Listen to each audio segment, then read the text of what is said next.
Okay. So, whenever you're given a drug in a station, how do you approach this question? One of you just take some drug and answer. What is the class of drug, followed by mechanism of action, Very then good. indications, Very good. then adverse effects, and pharmacokinetics. Excellent. Okay. And then any evidence, Contraindications.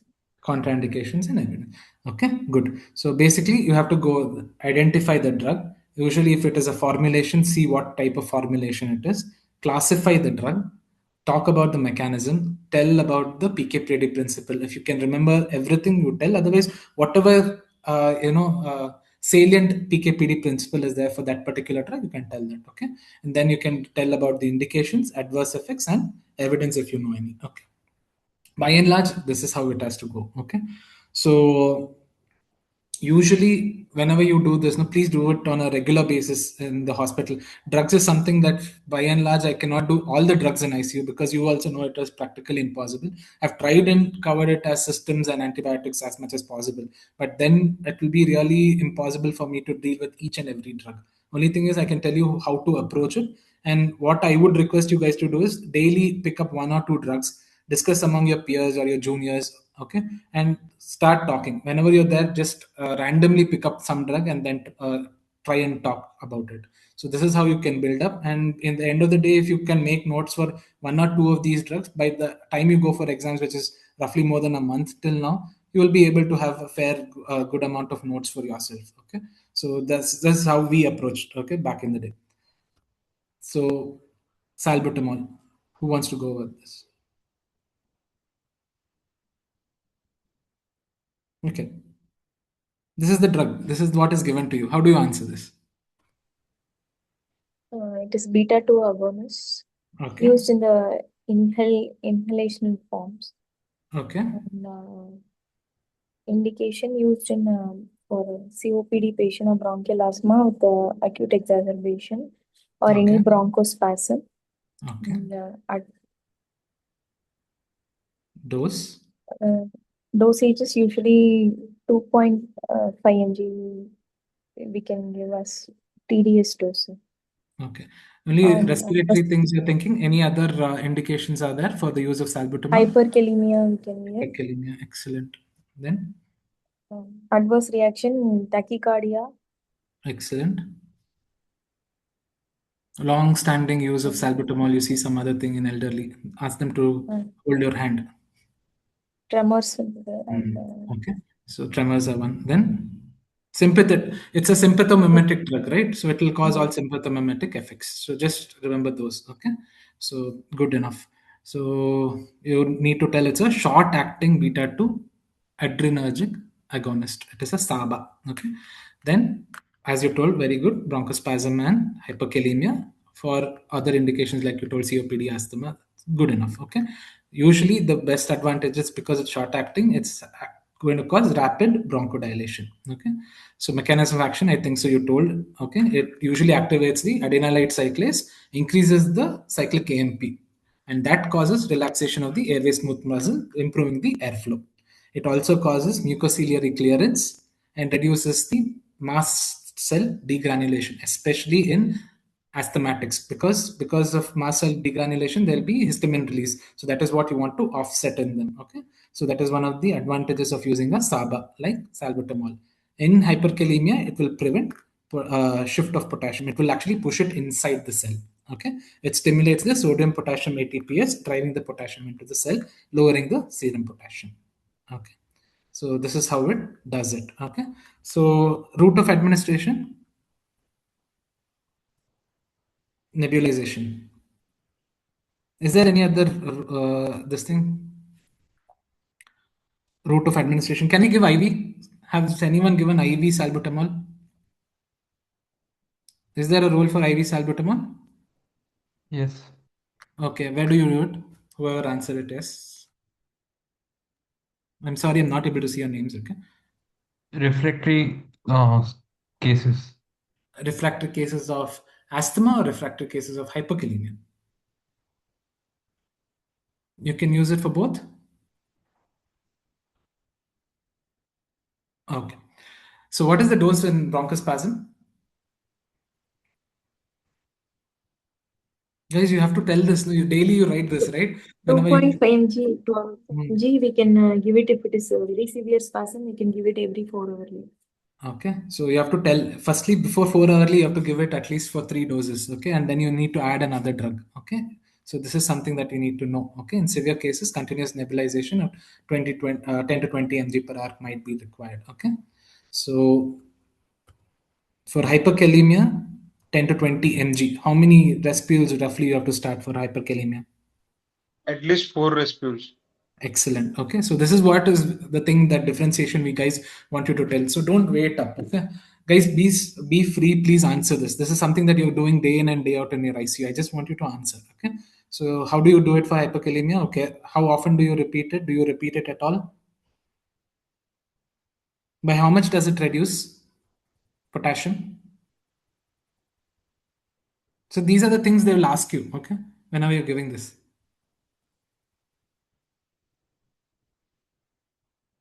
Okay, roughly 0.75 to 1 milliequivalent. Okay, so what are the adverse effects? Okay, Be, okay, you will make me read it. I'll read it, but only I'll be benefited from it. Okay, please answer. Palpitations, tachycardia, and tremors will be there. Okay. Hypokalemia.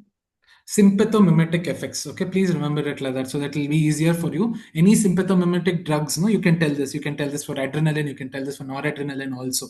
Okay, so remember these adverse effects. If you remember how it acts, on which receptor it acts, the same answer you can give there also. So that is what I wanted to understand when you're dealing with drugs. Okay, because when you go there, you'll feel that okay, I didn't read this drug.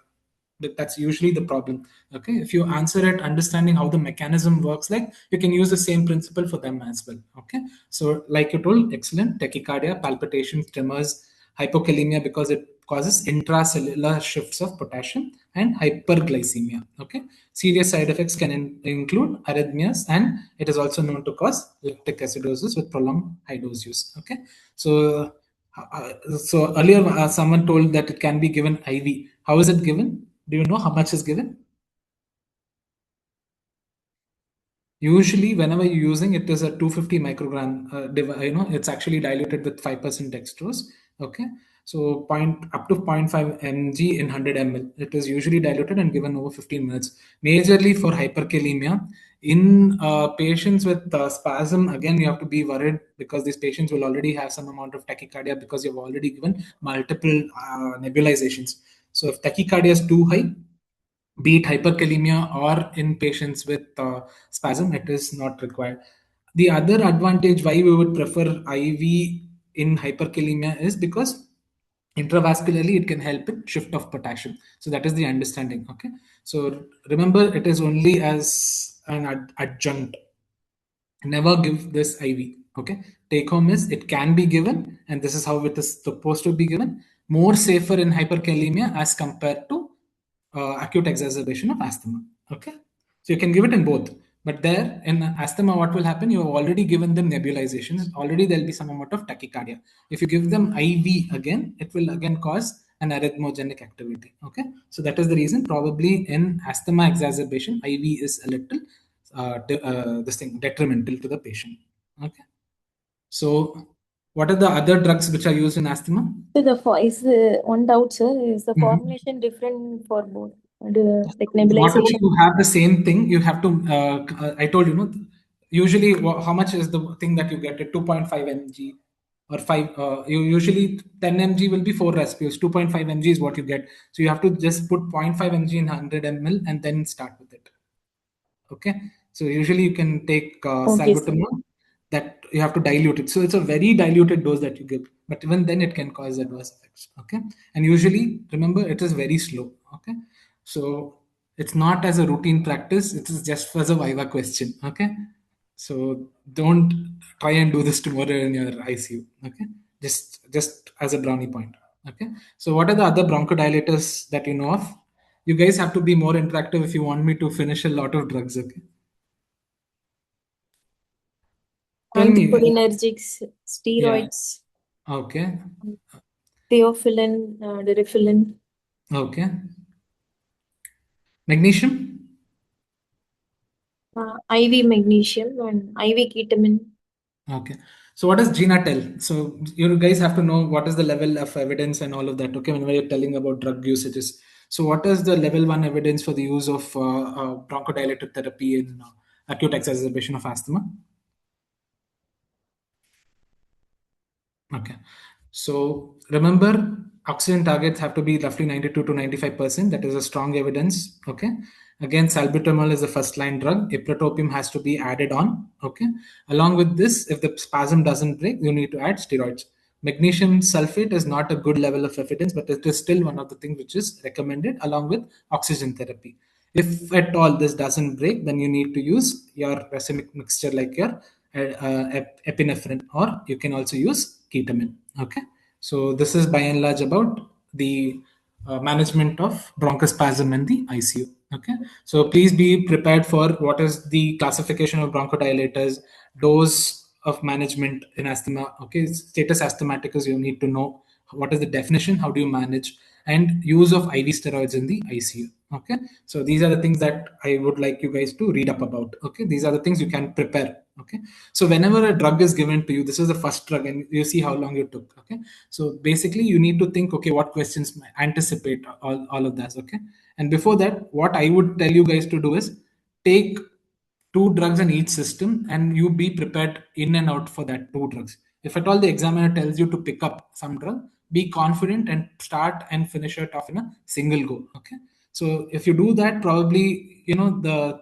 chance of you getting better marks and ending the session of drugs will be very good. Usually it is very scary when you go to this drug station, because you will not know which drug will be given to you. But if at all they give you an option, you can be prepared. So take 2 fluids, 2 adrenergics, okay, 2 sedative hypnotics, 2 antibiotics, or 2 or 3 antibiotics. Okay, all of this, if you prepare probably 10 drugs to 12 drugs, if you have a good idea about. Rest, I think so, it's just left to your fate and your luck on that day. Okay, otherwise it'll be really difficult. Okay, so try and do it like that. Coming to the next thing about steroids, anyone wants to answer this?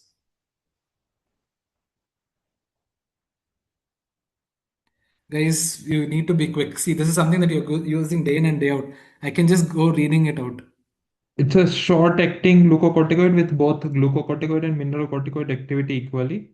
Works Excellent. basically on the cytoplasmic receptors, and also has anti-inflammatory as well as immunosuppressive effect, with dosing around 200 mg per day in septic shock, while 100 mg followed by 50 QID in adrenal insufficiencies, with short-term adverse effects on hyperglycemia, hypokalemia, and long-term central hypothalamic axis suppression.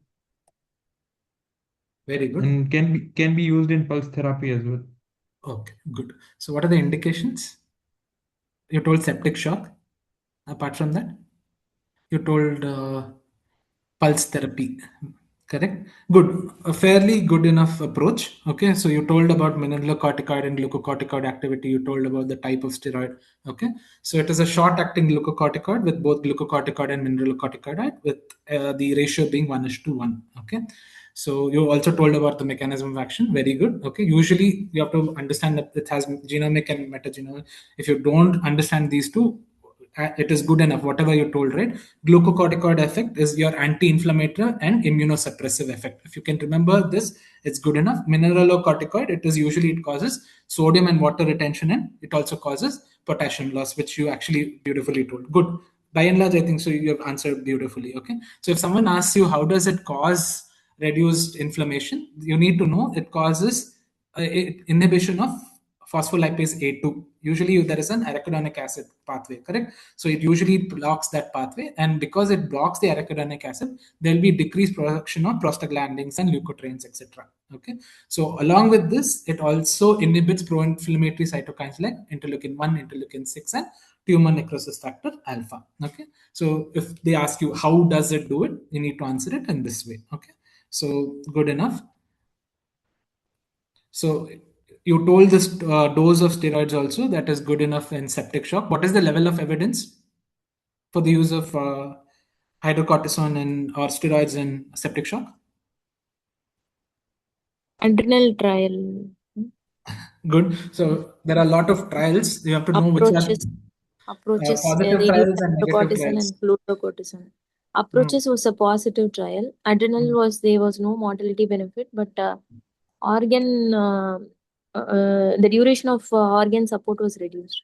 Vasopressor Trial. requirement and shock recovery. Okay, so you have to remember all the trials, Anand et al. Okay, from there your approaches, adrenal. Okay, all of this. There are majority of them, but based on all of these trials, your SSG is giving you a recommendation. What is it? It's a good recommendation, weak recommendation.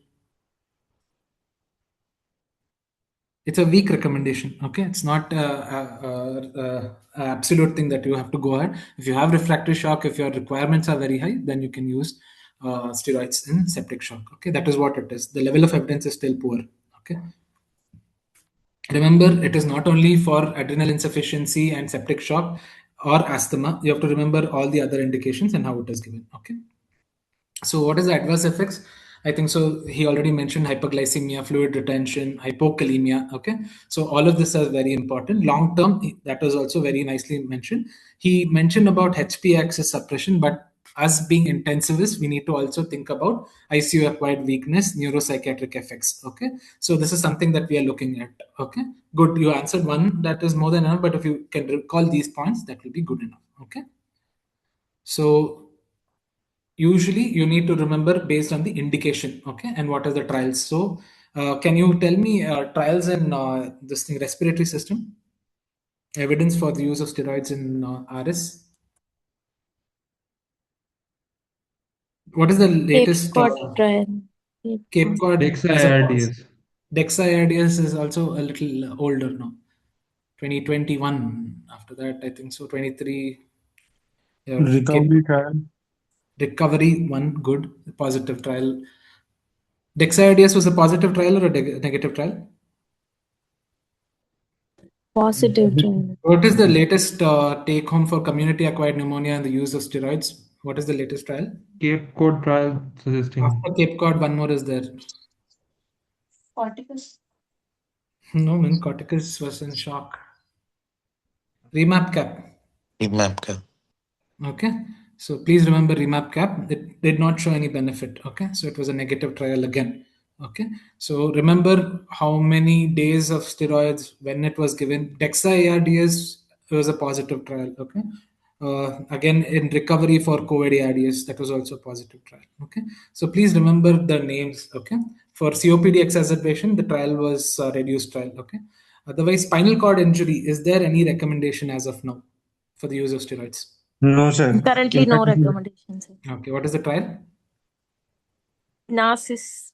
NASIS trial. Okay, good. So basically, you need to remember all these things. Okay, these are very commonly asked questions. I'm just asking the same thing which I was asked for long ago. So, what is pulse dose steroid and where do you give this? What are the indications? 1 gram methylprednisolone given over a period of 3 to 5 days. Given for 3 to 5 days. The usual indication is in autoimmune encephalitis or in exacerbation of autoimmune diseases like SLE, flare, SLE flare, or APLA, and Good. Okay. Basically, you told what is the definition of pulse dose steroid and you told what are the indications. So it's a severe inflammatory disorder. You use this. Okay. Good. You told me what is the type of steroid, what is the dose of steroid, what is the duration given. Okay. Good. So this is what we're looking when we ask you a question on what is pulse dose steroid. Okay. So along with this, you need to know equivalents of other steroids as well. Okay, so usually hydrocort is not one of the commonest drugs of choice because the onset is something that they are highly questioned about. Okay, so methylprednisolone is the most common, otherwise dexamethasone. These two are the commonly used drugs for pulse dose steroids. Okay, good. So indications, there are many. I think so. You told quite a few. Good enough. You can actually, whenever you answer any indications like this, no, please categorize. If you categorize, you'll get many disorders, and you can tell it in a systematic way. Okay. So what you usually look for your marking is how systematic are you in your thought and your answering. Okay, so you clearly told, okay, so you told about autoimmune encephalitis and neurological disorders, rheumatological disorders also. You told very nicely about SLE, vasculitis, associated issues, renal, lupus nephritis, anti-GBM antibody disorders. Okay, dermatological issues like SJSN10. Okay, so it is also used in severe hemolytic anemias as well. Okay, so these are the indications for pulse dose therapy. So you should know the potency of steroids. Can anyone tell me the potency? Do you know the conversion? So roughly you need to know prednisolone and hydrocortisone. Usually what happens is patients will be sent back on oral therapy. So you should know the relative conversions. Okay.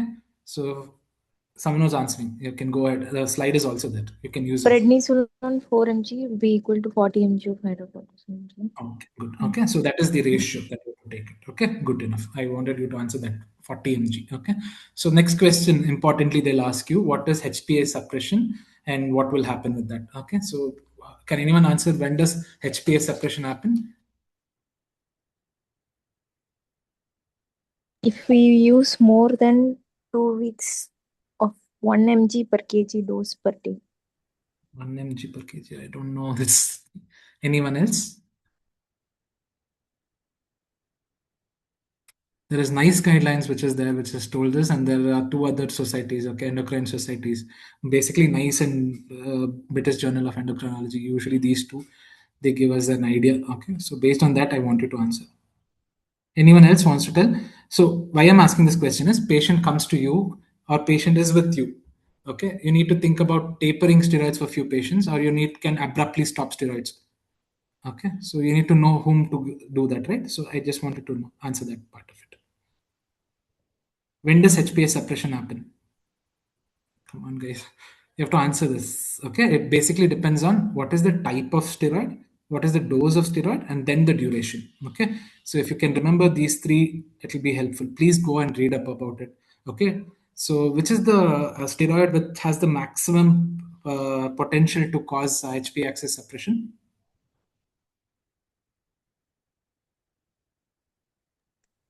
Dexamethasone. Okay, so usually dexamethasone is known to cause a higher propensity to cause HPA suppression, followed by betamethasone and prednisolone. The least risk is actually for hydrocortisone. Okay, so that is about the type of steroid. Coming to the dose, usually equivalence when we take, it's 20 mg of prednisolone. Okay, if prednisone is given, prednisone, not prednisolone, prednisone 20 mg for more than 3 weeks, there is probably risk of HPA suppression. Okay, again, not only this, high dose steroid therapy. Okay, if usually the dose is very high. Okay, so if you're giving it as pulse therapy for more than 5 to 8 days, even then it can cause HPA suppression, and usually the effects will last for up to 2 to 3 weeks. Okay, in high dose patients. Okay, so please read up about what is HPA axis suppression, who needs steroid supplementation. Okay, so if someone comes to your ICU with shock, you have to think about adding steroid to them. What is the first thing that you have to look at? What is the type of steroid they're taking? What is the dose of it? Okay, if someone with an autoimmune disorder comes with more than or equal to 5 mg per day for more than 3 months of prednisone, okay, that time you have to consider steroid supplementation. You have to give them hydrocortisone. Okay, you can give your testosterone itself. Okay, so earlier we were mentioning, right? So you can go up with that. Okay,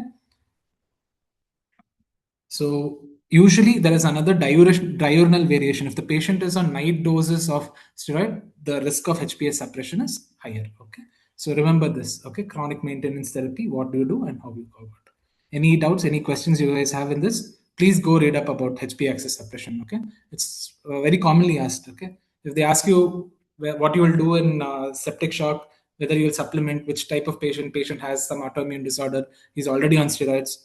Okay, which drug, all of this we need to know. Okay, is it clear? Okay, coming to the next system, by and large I've tried and touched upon 3 or 4 concepts in respiratory system. Next we'll go to renal system. Please answer this. This is something that you use daily. What is this? So it's a furosemide. comes in Mhm. a solution of 10 mg per ml of the solution, basically Okay. classified as a loop diuretic, which is Mhm. acts on the thick ascending limb of the loop of Henle and Excellent. inhibit the sodium potassium 2 chloride co-transporter. Following its inhibit the reabsorption of sodium, potassium, and 2 chloride. It further reduces the medullary osmotic gradient, so it's impaired the water reabsorptions also. Okay. So the indication is the acute pulmonary edema or the congestive heart failure in case of uh, acute kidney injury with the fluid overload condition or the hypercalcemia and the adverse effects of dyslipidemia basically, which include the hypokalemia, hypocalcemia, hypomagnesemia, and it can cause the contraction alkalosis also, and may develop the hyperuricemia. And for usually whenever the patient comes with the AKI condition, then if we are thinking about the give the furosemide stress test for the seeing the tubular functions, basically it's not it's X by the actively excreted from the tubules and then it's X on the thick ascending limb of the loop of Henle. So we have to do the furosemide stress test for the see the patency of the tubular functions of the kidney. Okay, thank you. That was actually very well said. Okay, I think so. If you answer like this, you'll get full marks. Okay, it's a very nice approach. You told everything clearly. Okay, so I think so. You have read it very well and you have recollected it in the right way. Excellent. You'll get full marks. Okay, you mentioned everything that we need to hear from you. Okay, so you told rightly about the classification of the drug, mechanism of action. You told about the indications properly. Okay, so all of this was good. If you can remember the dosages, it will be good enough. This is one thing you missed telling. Okay, but you very beautifully mentioned about all the indications. Okay, I was actually very impressed when you talked about hypercalcemia. Okay, usually people tend to forget it looking at only probably one more thing is hyperkalemia they would have told, but hypercalcemia I was really impressed with the answer. Okay, so good. I think so you have answered it very well. Okay, Thank you. your adverse effects also were good enough, but remember it can cause irreversible ototoxicity. To all the listeners, you have to listen carefully. If a dose of more than 200 mg IV is given to a patient on a single day, the risk of these patients developing ototoxicity will be higher, especially when they are already on other drugs, which can increase the risk of development of ototoxicity. Okay, so Okay. that is one more take home point to remember, along with the other adverse effects, which were already mentioned. Okay, so very nicely you talked about furosemide test, correct? So we'll go there first and we'll come back to the others later. So what is furosemide test? So we are giving the 1 mg per kg of the first we have to rule out the obstructive pathology. Whenever the patient comes with a decreased urine output, then first we have to rule out the obstructive pathology, but Okay. just like a impending any stone or then we have to give the furosemide with the dose of the 1 mg per kg in a naive patient, or if the patient is taking the any patient is on the diuretic, then we have to give the dose of the 1.5 mg per kg of the furosemide. Then we have to see the response of the urine output in the 2 hours. If it's more than 200 ml, then we can say that the patient is the diuretic responsive. Excellent, excellent, good. That's how it is. So this is about patients with acute kidney injury. You see, this is what we do for assessment of tubular function. You told it earlier only. Very good. Okay. This is about the use of furosemide in acute kidney injury patients. So does anyone know what is ceiling effect? Can anyone answer what this is? Or Yes, if your uh, furosemide have the high ceiling effect, so we can good. increase its dose to check its response. Excellent. After increasing, what do you mean by furosemide has higher ceiling effect? What are we comparing it with? As compared to sir thiazide diuretic, I think thiazide have the low Excellent. ceiling effect. We can't if, we have the limit of the dose of the thiazide diuretic because the with the is a optimum amount of the drug. If we increase the dosing of the thiazide, then it's not as much effective as much the loop diuretic. I think. Okay, excellent. So for others who are listening, what he means to say is you have two drugs. Okay, so whenever you want a diuretic effect to happen, you can choose any of these diuretics. You can choose loop diuretics, you can choose thiazides or potassium sparing diuretics. Okay, so what usually happens is patients with probably chronic use of these drugs, the response to the drug or the diuretic effect will come down over a period of time. Okay, when it happens, so you will have to seal off the effect in these drugs like thiazides. After a certain amount of drug, you cannot get any additional benefit. The only benefit for a loop diuretic like furosemide is it can be given for a certain higher dose. Okay, so you can still try and increasing the dose and see if there is some amount of natriuresis which happens. So that is the understanding of sealing effect. So in which group of patients this sealing effect comes into picture is patients with CKD who are not on dialysis, that is oliguric kind of patients. The other one is your congestive heart failure patients. So what happens is, if you see these patients initially were requiring around 40 milligrams per day of diuresis, 40 milligrams for furosemide for a few time to get adequate response. Later on, they might require 60, 80, etc. So they will still respond, and then you can get optimization of status. Okay, but beyond certain amount, when that will have some plateauing. Okay, so roughly it will be around 200 mg for Lasix. Okay, beyond 200 mg, whatever you do, there is no effect. It will plateau down. Okay, so that is the ceiling that we are talking about here. Okay. So for the other drugs, it is quite lower. Okay, so here you can go up to this level. Okay, so this is for understanding what is ceiling effect in diuretics. Okay, so why this is something that I'm talking about is, this is because you get these patients also in an ICU, and you will think about giving them this diuretic, but you will not see some effect. Okay, earlier in furosemide test, it's for AKI, wherein you are looking at for tubular function. But what if the patient already has a pre-existing kidney disease? Whether you can do that, you can still do that, but probably the amount of diuretic required there is still higher. Okay, so the working of the nephron would have been detrimental. Okay, so are you guys with me? Okay, so what is braking phenomenon? So if you have understood sealing effect, you'll understand braking phenomenon as well. So this is what I meant by sealing effect. Okay, in healthy person, up to this they'll see the response, but over a period of time in acute heart failure or chronic kidney disease, the sealing effect only will drop. So how much ever you give the drug, it will not act one, and the dose also you cannot give it up to that level. Okay, it will probably not be effective enough. Okay, so what do we do in such cases? You might have seen a nephrologist add some other diuretic, no? What do they add? They add thiazide. Thiazide. Okay. What is the drug? Metolazone. Metolazone. Correct. What is that called? What is this phenomenon called as? So whenever you have diuretic resistance or braking phenomenon, Sequential block. sequential nephron blockade. Okay, so this is something, if you're in a cardiac center, if the patients, they have a high load of your CKD and cardiac patients, your cardiorenal syndromes, etc., you might get these patients. See, these are things, if you've answered beautifully, like the earlier candidate answered beautifully till this end. Okay, this will only be additional points. Okay, don't worry, if you don't answer these, they won't fail you. The only thing is it'll go on to show that you have read your other systems well. Okay, so basically they can go on to this. Okay, what is diuretic resistance, what is braking phenomenon? You need to know both of this. Okay, so usually both of these happen over time. Okay, because of repeated use of these drugs, the nephrons get some amount of tolerance. Okay, and because of tolerance, you get the braking phenomenon first, and then you end up with diuretic resistance. So when you end up with diuretic resistance, you need to add another type of diuretic. Okay, so first you have to start with one drug, and then you have to go with the second drug. So the next question,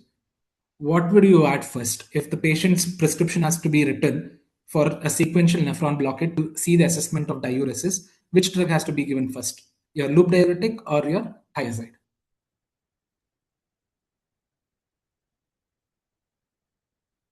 Usually you have to give your thiazide first, your metolazone first, and then you have to space it over 1 hour time. Okay, so for example, if you're giving thiazide at 7 a.m. in the morning, better to give these drugs in the morning, not in the night. Okay, so if you give it at 7 a.m. in the morning, diuretic, the loop diuretic should be followed after 1 hour. Okay, so that is the point of sequential nephron blockade. Okay, so that's the difference. 1 hour gap, first thiazide followed by loop diuretic. Okay, so coming to this, who will answer this? If you answered furosemide stress test and whatever indications you told good enough, if you remember these two, it's their additional points. Okay, I'm just giving you extra information so that if at all they go till there, you'll be able to answer them. Okay, because nowadays we are seeing a lot of critically ill patients being prescribed with these two drugs together. That's the reason we have to cover them as well. Okay. Okay. Who wants to go with this? Okay. Earlier, one more question on diuretics. I forgot to ask. What is the indication? What is better, if giving intermittent doses of Lasix or giving continuous infusion of Lasix? Which is better? You guys have to answer. We are still in fourth, As fifth. per trials, sir, there is no added advantage of infusion. Okay. Which trial?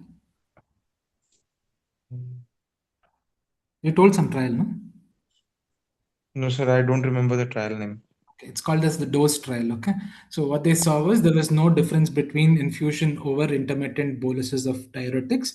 Only thing is, whenever there is severe hemodynamic instability, infusion did not cause much shifts. Okay, otherwise one is not superior over the other. Okay, so sodium bicarbonate. Who is going to tell about this? It's commonly there, right? Guys, unmute and So this is sodium bicarbonate available in the formulation of 7.5% and 4.2% formulation. You're getting 4.2 in your ICU? No, but available. Availability is there, huh? I didn't know. Okay, what is the other available, commonly available? Okay, I don't know. 8.4%. 8.4 and 7.5. 8.5. Okay, I have never seen a 4.2. Correct me if I'm wrong. Okay, I have never seen it. So, but we can make it. We can make the solution as 4.2. Okay. So, okay. So, correct. Continue. Indications in severe metabolic acidosis, during cardiac arrest, during hyperkalemia. Then which type of metabolic acidosis can you specify? Nagma? High and gap metabolic acidosis. You want to give it? Okay. Okay. Continue. For a CRRT, during the CRRT we can use. Then during cardiac arrest, hyperkalemia. Then what is one classic indication? All of these are relative indications, right, for bicarb? For toxins, tricyclic TCA poisoning. antidepressants. Okay, so whenever they give you this, the first thing we want is the evidence which is still existing. Okay, first talk about TCA. Okay, then you can tell all of this. All of this is still a relative indication. Okay, so you told about the availability. Good. Then you told about uses, indications. When you're telling indications, you have to tell this. Okay, then. Then side effects can cause hypokalemia. Then increase in sodium, hypernatremia. Then volume overload. Excellent. Pulmonary edema also. Then so what would you call, in which group of patients would you cautiously use them?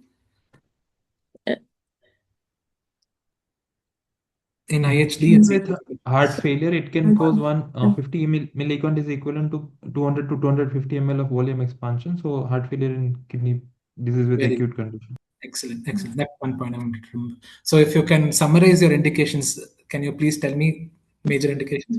So the primary indication would be TCA poisoning. Okay. Followed by relative indications in severe metabolic acidosis, then hyperkalemia, then during cardiac arrest. During this alkalinization also can use it, sir. Okay. So it's majorly not Hagma, it's Nagma. Okay. So please, when you're telling about Hagma, please think you have other indications that your dehydration, uremia, all of those might be causing it. Okay. So probably you have to correct all of that. Then you can think about use of bicarb. It's lower down. Okay. It's not that. Usually in Nagma type of patients, you can use this. Okay. So mechanism of action, how does it do? Usually it converts carbonic acid. Okay. That is broken down into CO2 and H+. So basically it buffers the hydrogen ion. Okay, so you'll get the bicarb ion. Usually there is a deficit of these things in patients who are unable to maintain the buffer system. Okay, usually the buffer system is in blood as well as kidneys. When these two are overwhelmed, okay, or saturated, probably at that time you have to give these drugs. So what is the cutoff which they usually say to give bicarbonate? pH less than 7.2 and bicarb less than 14. Okay, less than 10. Few places they say less than 7.2, 7.1, or 10 or 8. Okay, so don't increase it. Okay, so what is the dosage? How do you give it? And how do you 0.3 calculate? multiplied by body weight multiplied by desired minus actual. Body weight. Multiply by desired minus actual. Okay, that's all. Cofactor is 0.3. 0.3. Okay, 0.3, 0.5. Few books tell 0.3, few books tell 0.5. Okay, and how do you give it? Never to be given in a without dilution. It has to be equally diluted or preferably 3 ampules in 1 liter. That is 150 ml in 850 ml of fluid. It should be Okay. If used you're in giving the it as an isomeric. infusion, yes. Okay. If you're giving it an infusion, that is how good. Okay. So when you dilute it that way, it is almost like an isotonic solution. Okay. So earlier someone was mentioning about 4.2 and 1.3. No. So that is what happens. Okay. Usually these are given in cases of hypokalemia or your tricyclic acid, poisoning. All of that you can give that. Okay. So what is the major difference between 7.5 and 8.4? What is the elemental bicarb in them?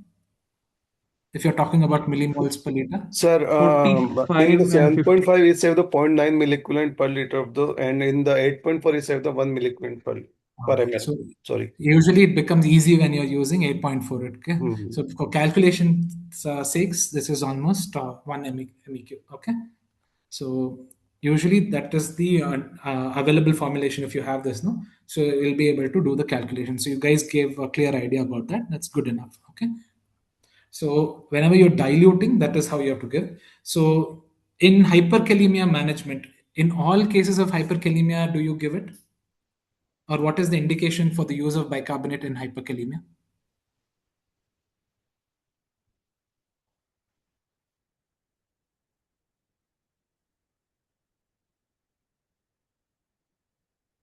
So for In the example, background of CKD with metabolic acidosis, we will prefer excellent. bicarbonate. Excellent. Okay. So you have to have a patient with the metabolic acidosis causing hyperkalemia together. Okay. Only then it will have benefits. Okay. What happens if the patient does not have metabolic acidosis, but the patient has CKD and you give bicarb? What is the problem? Is there any problem giving it? Cellular acidosis. Cellular acidosis is the end result. Before cellular acidosis happens, so many events will happen. Okay. Finally, it will cause cellular acidosis.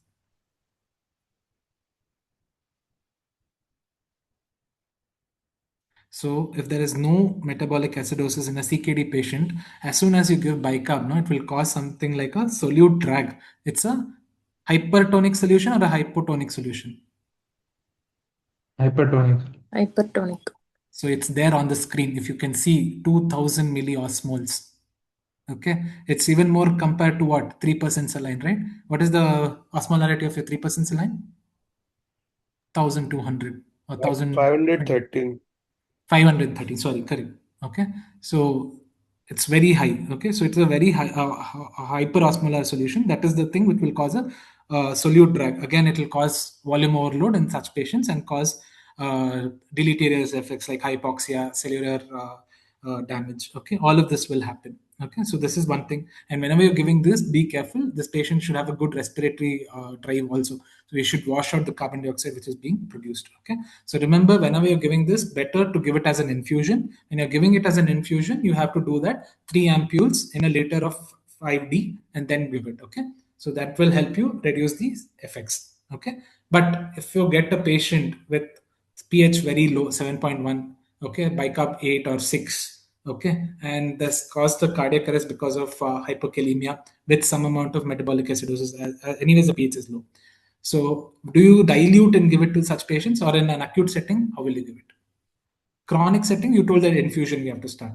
Okay, dilution and then volume. Acute effect, you can still go ahead with giving 50 MEQs. Okay, usually this one 8.4 only you can take. Okay. Otherwise, another question that can be asked to you guys is about metabolic resuscitation, wherein your isosmolar soda bicarb has to be used. Okay. Any trials that you guys know about for the use and evidence for bicarbonate in ICU? Bicar ICU, Bicar 2 trials. Sir. Bicar 2 trial. Okay. Anyone was there earlier? So what is the take Bicar home? ICU. So what is the take home? In 2 trials, they have told that there was no mortality benefit, but there was delay in requirement of RRT in AKI patients. Okay, so that is one way of understanding, but the question was, it was not for need of RRT, it was only delay of RRT. It should not be understood that it saved the patient for RRT. Okay, just delayed the need for RRT. Okay, that is the take home point. But yes, again, there is no mortality benefit for the use of soda bicarb. Okay, so there are 2 trials, bicarb ICU 1 in 2019, if I'm not wrong, and then the latest one, bicarb ICU 2 trial in 2025. Okay, please read up both of them. Okay. So adverse effects, you need to know, it can cause hypernatremia. It's a hyperosmolar solution. It can cause both metabolic and respiratory alkalosis. It can cause hypokalemia, okay, and fluid overload. Okay, so this is about the drugs and renal system. Coming to neurology. Okay, so what is this?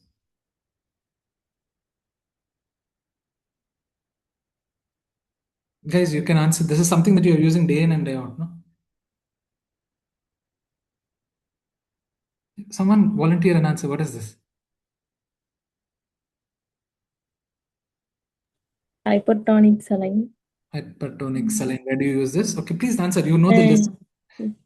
Hypertonic saline, the high osmolarity, hyperosmol solution. Indications are traumatic brain injury and for cerebral edema, and in acute liver failure in cerebral acute liver failure with cerebral edema. Then in hyponatremia, the sodium is when we think edema, raised ICP signs. Raised ICP signs. Okay. So it's an osmotherapy, correct? Okay, good. So you tried something, but yeah, please formulate your thoughts. Okay, you still have a lot of time. Okay, so whenever you're given a drug, please talk about it. Tell what it is firstly. Okay, so it's a hypertonic saline used for osmotherapy in neurocritically ill patients, especially in the management of elevated ICP. Okay, how does it do it? Because it's a hyperosmolar solution, it will draw the water out of the brain cells, improving the cerebral perfusion.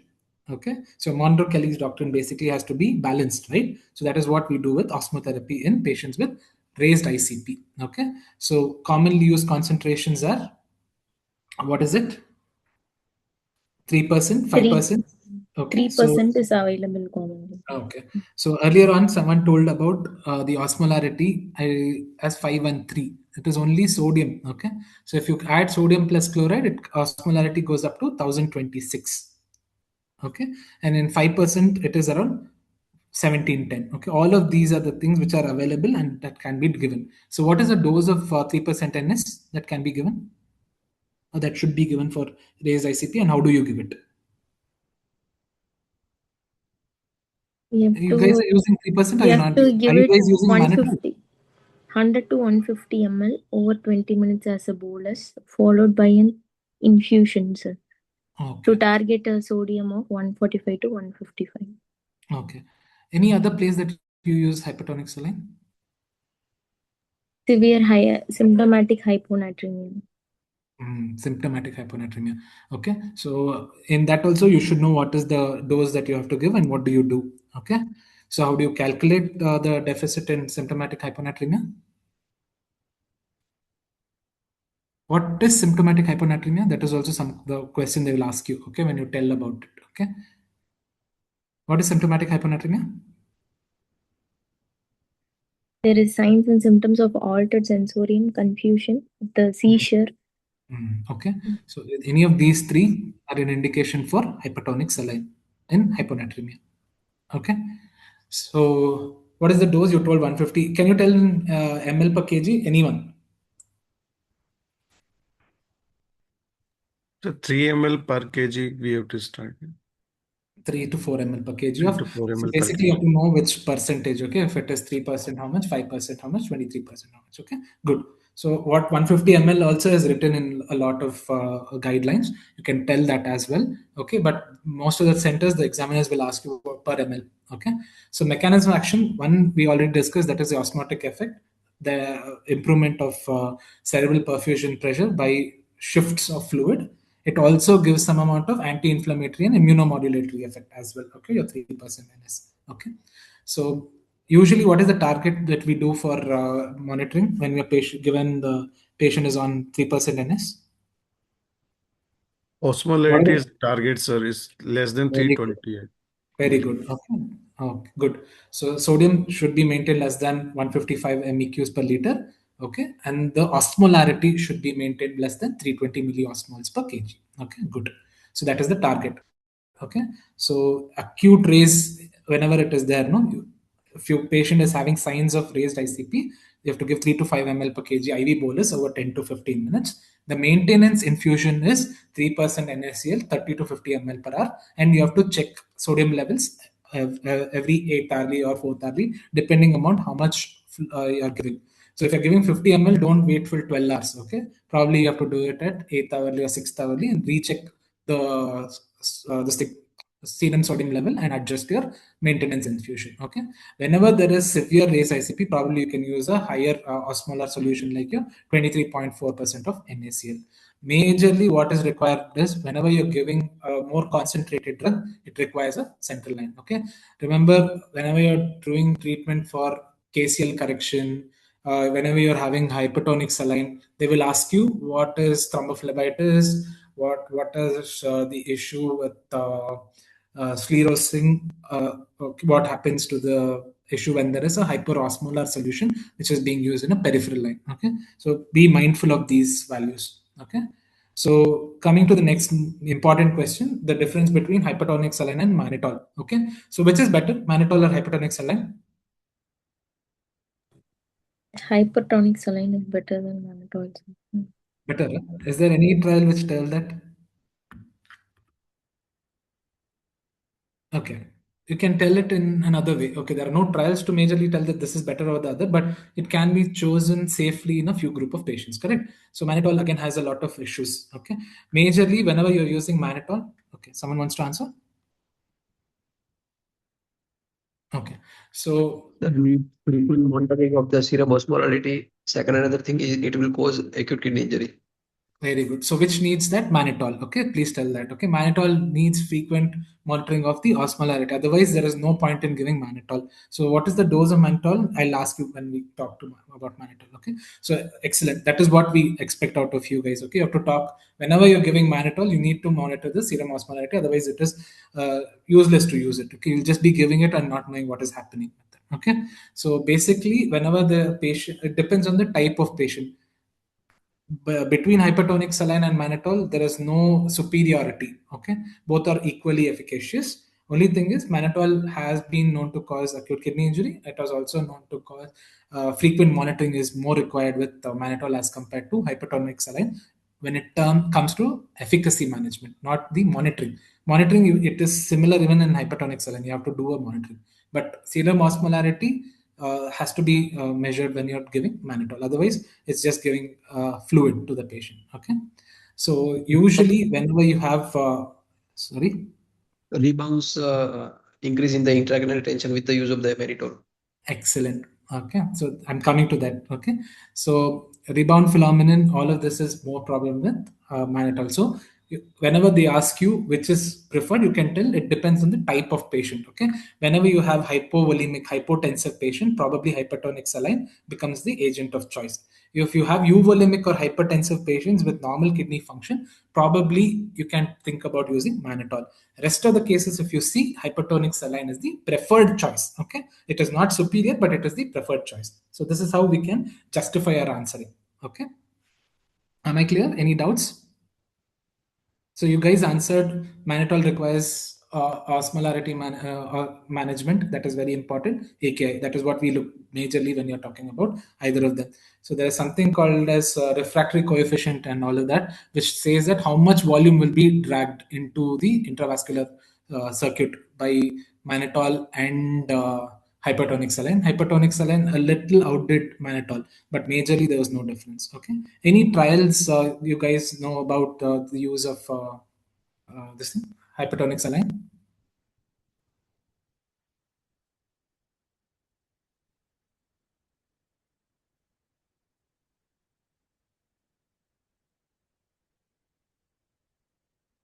No one knows the trial? Okay, it's called as the Kobe trial. Okay, Kobe trial basically compared whether there was mortality benefit in giving continuous infusion of hypertonic saline. There was no benefit. Okay, so if you can remember that, it's good enough. So based on the take-home point for hypertonic saline and mannitol, remember for acute raised in intracranial pressure and cerebral edema, okay, usually hypertonic saline, okay, refractory raised ICP, probably emergency procedures.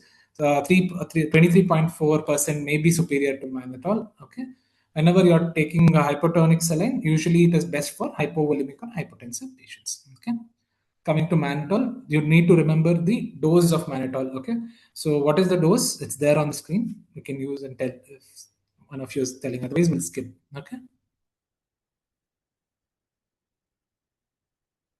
So usually it is 0.25 grams per kg or 2 grams per kg for ICP over 30 minutes you have to give. Okay, it's not within 10 minutes. You have to give it over a period of half an hour. Okay, so the duration of action is roughly around 6 hours. Okay, and if at all you give Lasix along with this for the patient, probably it has better effects because it will help in diuresis. Okay, so it will potentiate or synergistically increase the efficacy of mannitol. Okay, so basically you need to have a good nephron, functional nephron for the use of mannitol. Okay, so it can cause dehydration, renal dysfunction. Okay, all of this is associated. Usually hyponatremia can be associated with the use of mannitol. Okay, so one of you clearly told earlier, it can worsen cerebral edema, which is called as rebound effect. Okay, so it can cause blood-brain barrier and it can draw the water inside. Okay, that usually raises the ICP. Okay, coming to this, who wants to go answer this? You guys are using this, I hope. Sir, Where do you use this? It's a 100 ml bottle of 5 gram of human immunoglobulin. The indications are myasthenia gravis, Guillain-Barré syndrome. Then, as a bridge between immunosuppression and sepsis, then can also used in other autoimmune conditions such as SLE, rheumatoid arthritis, and the dosage is 2 gram per kg to be given over a period of 5 days. 3 to 5 days. That is what is usually done. The other indications are hematological conditions such as autoimmune hemolytic anemia, ITP. In those, they are also indicated. The contraindications, as such, there are no obvious contraindications, but renal failure is one contraindication, and it can cause fluid overload. So that will come in the adverse effect. Adverse effects are it can cause fluid overload. Other thing is it causes pyrogenic reactions or allergic reactions such as chills, rigors, hypotension. Good. So you told I'm not sure about any evidence available for it. Yeah. Okay, you told about the indications, you told about the dosage in a few disorders, you told about the adverse effects. What is the mechanism of action? Sir, immunoglobulin modulate the functions of the T and B cells, and it can reduce the complement activation also. Good. Okay, so fairly good enough. So try and when you answered beautifully. Okay, but if you want to get good marks, you have to talk about it. Okay, you told about it. Okay, so mainly IVIG is a blood-derived product which contains pooled immunoglobulins, mainly the IgG. Okay, and it is used for immunomodulation and passive immunity. Okay, so how does it act? Usually, it does neutralization of pathogens or toxins. Okay, it usually blocks the FC receptor. Okay, so if you're talking about platelet ITP issues, that is what it does. And you told very well about the modulation of B and T cells. Okay, so this is what it does for in a few cases. Okay, when you're talking about immune flare-ups. Okay, and in complement activation also, you guys mentioned example is Kawasaki's disease. In GB syndrome and myasthenia gravis, it's the autoantibodies which it inhibits. Okay, so in infections it is used. Can you give one example where it is used? In septic shock, there is no great evidence, but they have given it as an adjunct therapy. If you answer this is a brownie point for you. I've written there anti-inflammatory for severe infections in cytokine storm. So it should be something related to toxins, right? I'm giving you a clue. Toxic shock syndrome. Toxic Toxic shock syndrome. Okay, so this is what. So always don't think about just one thing. Don't narrow your thing. Okay, so remember this. So you know a baseline understanding of this drug. Try and add these additional points whenever we're discussing now. Okay, so that when you get this, you can answer better. Okay, so the you very nicely told about the doses. It's 2 grams per kg. Remember, it is grams or 0.4 gram per kg per day over 3 to 5 days. Okay, the other indications is CIDP, myasthenic crisis, ITP, okay, autoimmune encephalitis. There's a lot of cases coming there, okay, and toxic epidermal necrolysis, okay. All of these are toxic shock syndrome. You can use this, okay. Adverse effects. You very nicely told about pyrogenic reactions, anaphylactic reactions, okay. All of these are known to cause. You beautifully described it as well, okay. And other life-threatening diseases which can be associated is usually anaphylaxis. Along with that, you have hemolysis, acute kidney injury. Earlier on you were seeing this, okay, because usually it contains some sucrose along with this, so that was the reason it was causing a lot of acute kidney injury earlier. But nowadays the formulations are not having this, and the risk of development of acute kidney injury in the newer IG formulations are less. But the most important thing is you need to know about hypercoagulability, okay. So it is known to cause DVT, it is known to cause stroke and MI. Okay, so you have to remember this adverse effect very importantly. Okay, so coming to the next drug in neurology, it's about anti-epileptic drugs. Okay, so you need just one more doubt. Before giving IVIG, is there any role for monitoring serum immunoglobulin levels like IgA? Usually, for all the patients, you might not require. It depends on the indication, which indication you're having in one of these. Okay, by and large, does not have any need for monitoring the IgG levels. But yes, if you're thinking about a hypercoagulable state, better to do it. But in an emergency situation, you have to send this, and the turnaround time of such tests are very long. Would you hold back giving IVIGs for such patients? So that is the practical understanding. Okay. So you will not get back within 1 day, right? Your lab test. Not all labs do this on a routine basis. Okay. Yeah. Okay. No, you don't get it. If you're getting it, it's good enough. But again, if it is one of the life-saving things, probably IVIG Plex is there, good enough. You can go with that. Otherwise, you have to think of, if you're thinking of giving this, then it is better. Okay. So yeah, practically speaking, sending IVIG doesn't matter. Okay. So coming to anti-epileptic drugs, okay, we need to move quickly because it's almost 8:15 and we are still lagging behind a lot. Okay, so what does anti-epileptic drugs do? What is the commonest anti-epileptic drug that you use in your ICU? Guys, you use it, no? Left, right, and center. You write it. Levetiracetam. Good. So I'm just going to go there. Okay. Basically, you need to tell me how do you classify this and what is the mechanism of action. Okay. So it's on the slide. Okay. Basically, anti-epileptic drugs usually have decreased axonal conduction. Okay. Your phenytoin and carbamazepine is this. Okay. And increased inhibitory tone by GABA facilitation is your barbiturates and benzodiazepines. Okay. Your AMPA pathway blockaders are your topiramate. And presynaptic calcium influx through T cells. Okay. That is your valproic acid and ethosuximide. Okay. So basically you need to remember these ones. Okay.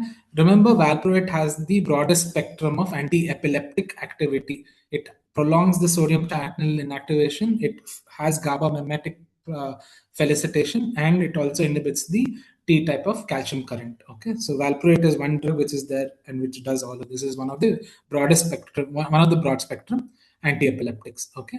So what we usually think about is with levetiracetam, how do you use it? And you need to know about status epilepticus. Okay, this is one thing that I want you guys to remember. So what is the dose for valproate that you levetiracetam in status epilepticus?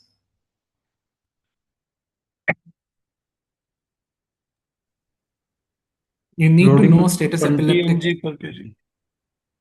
20 mg per kg. Okay. 60. Anyone else wants to? We can 60. Go up to good. Okay. Up to 60, but when you're having status, we expect you to give 60 mg status. That's why it's very important. That's why please specify telling it's status epilepticus. In status epilepticus, you have to give 60 mg per kg. Okay. So otherwise, if there's no status, you can start with 500 mg or 1 gram per day and slowly go up to 3 grams per day.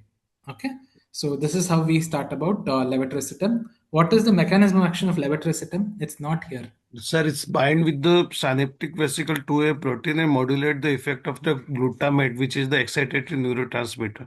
So it suppresses the seizure activity and potentiate the GABA action also.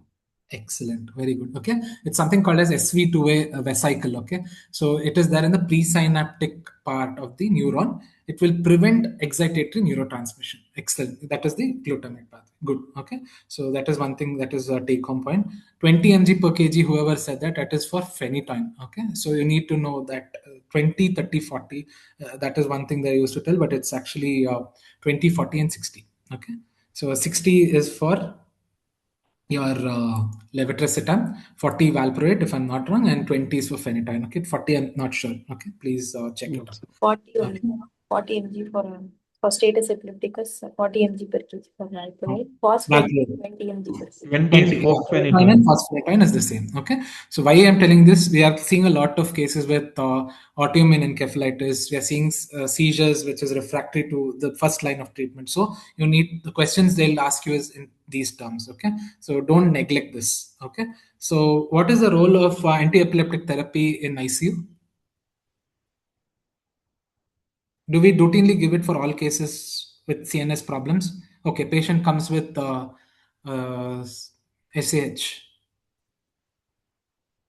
hypertensive IC bleed. That's the role only for a traumatic brain injury. According to BTF, in early seizure prevention. Given for first 1 week. Excellent. Okay. So what is the drug of choice in BTF? They have told? Phenytoin, and commonly we are using levetiracetam. Levetiracetam. Good. Okay. So this is what I want you to remember. There is something called as early seizures and late seizures according to BTF. Okay. So that's why up to 7 days, it's good enough. After 7 days, if there's no seizure activity, you can still stop the anti-epileptic therapy. There is no routine requirement or recommendations for use of anti-epileptic therapy in other neurological disorders in the ICU, unless they have a seizure disorder. If they have seizures, definitely you have to give it. Okay. So this is by and large about drugs in neurology. Okay. Coming to hematology. Sir, I wanted to ask which conditions, in which neurological conditions you will use seizure prophylaxis. One is traumatic brain injury, but which traumatic brain injury? Not every traumatic brain injury will give seizure prophylaxis. When there is temporal bone, skull bone fractures, and there is temporal contusion, large contusion. Contusions and volume. Is there any one? It depends on the site, depends on the volume, and whether it is EDH, SDH, or intracerebral bleed. Okay. So usually, what BTF says is whether this patient has a higher risk of raised ICP because of a seizure. Okay. The whole thing is to prevent this from causing further worsening of neurological status. Okay. So routinely, if they ask you, there is no by and large definition telling that for such cases you can avoid it totally. But the temporal lesions, whenever it is there, a large bleed, if it is there, definitely you have to go with the use of anti-epileptic therapy. Okay. Any other questions? Okay. Coming to hematology, I think so. One of you can answer this. Enoxaparin.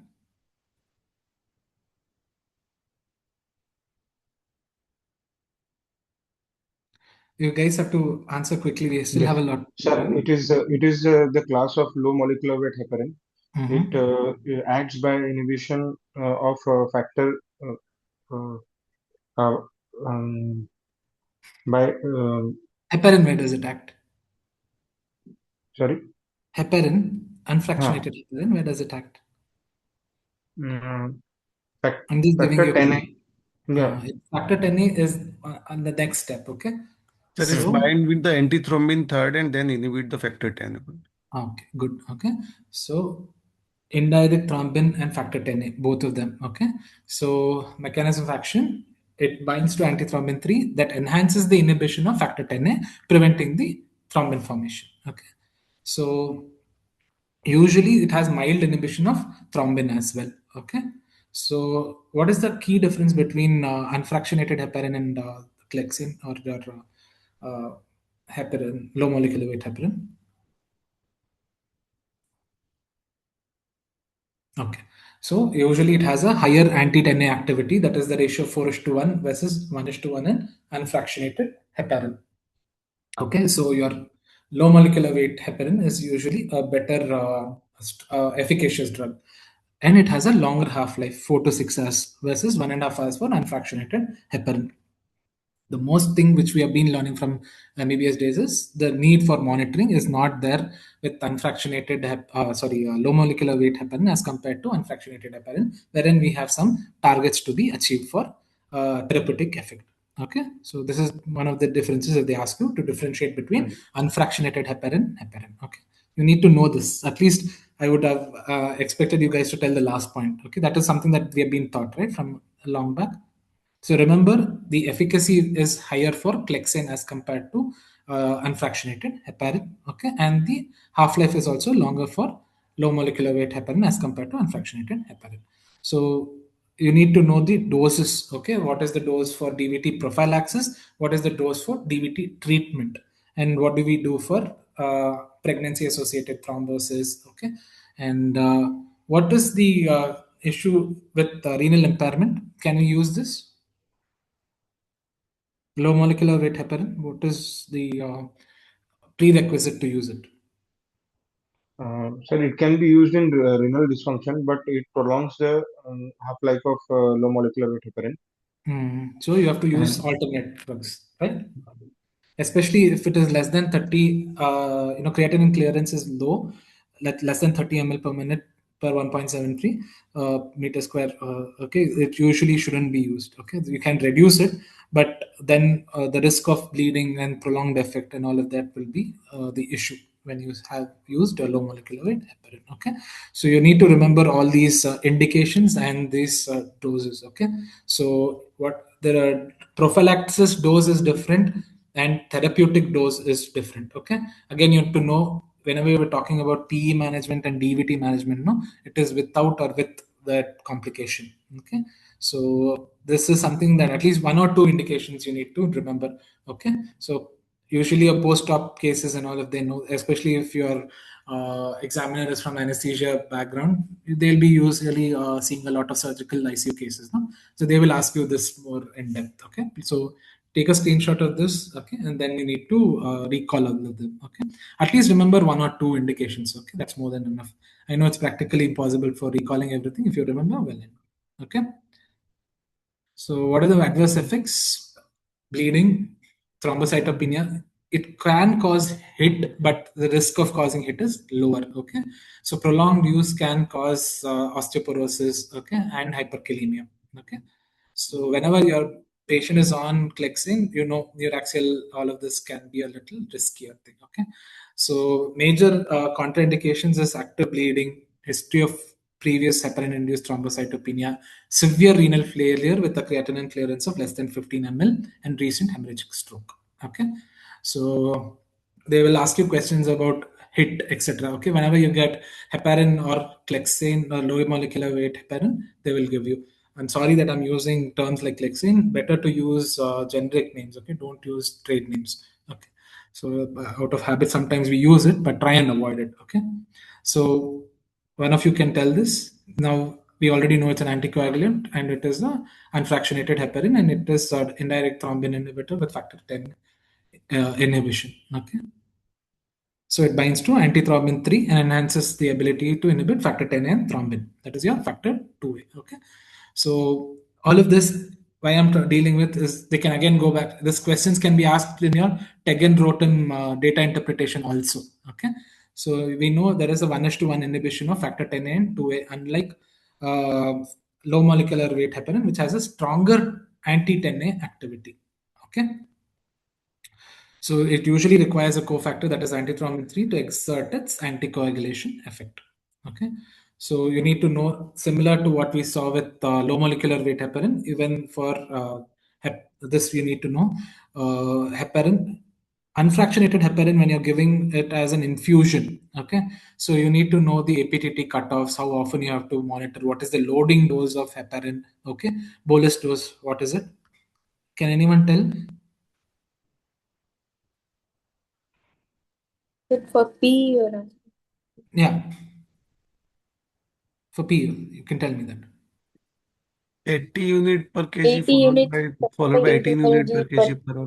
per hour. So what is the target of APTT? 80 mg per kg is good enough, okay, 70 to 80 mg per kg. And then what is the target you have to see? 50 to 80, 50 to 70.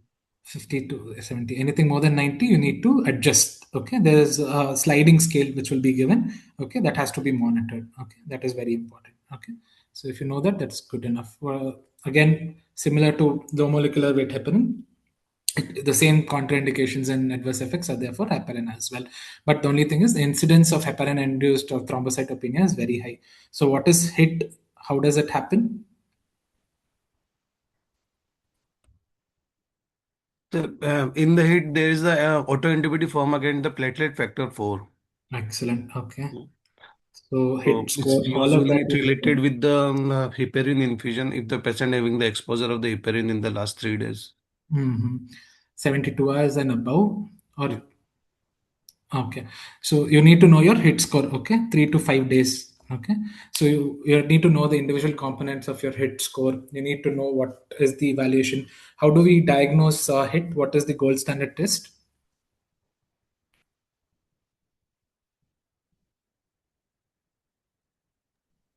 Hey, come on. Theory we have told you. Platelet factor 4 assay. And serotonin release assay. And Serotonin.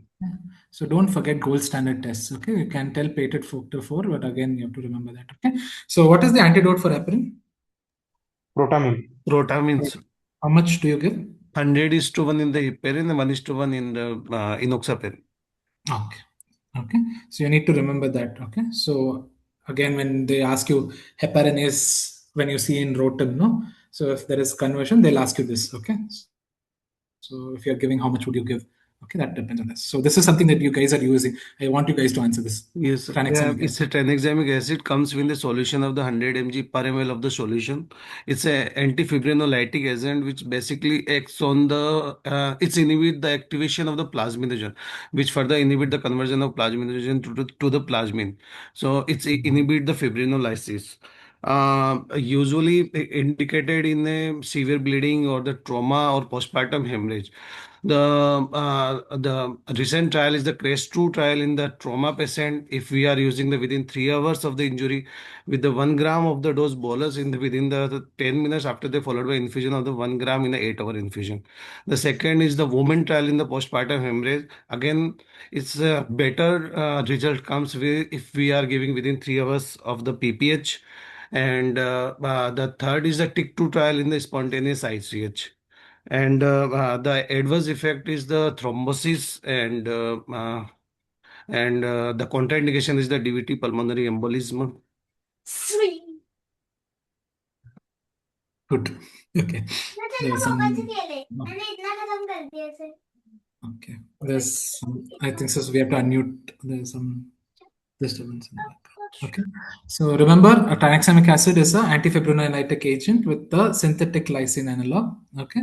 So good. You answered it beautifully. You've given the dose. You have told the timing. All of that is correct. Okay. So remember, it inhibits plasminogen activation, preventing conversion to plasmin. It stabilizes the formed clots and prevents excessive fibrinolysis, which reduces the bleeding. Okay. There's competitive inhibition of plasminogen at the lysine binding sites. Okay. They are very commonly they ask you what is this type. Okay. What type of analog it is. So this is synthetic lysine analog. Okay.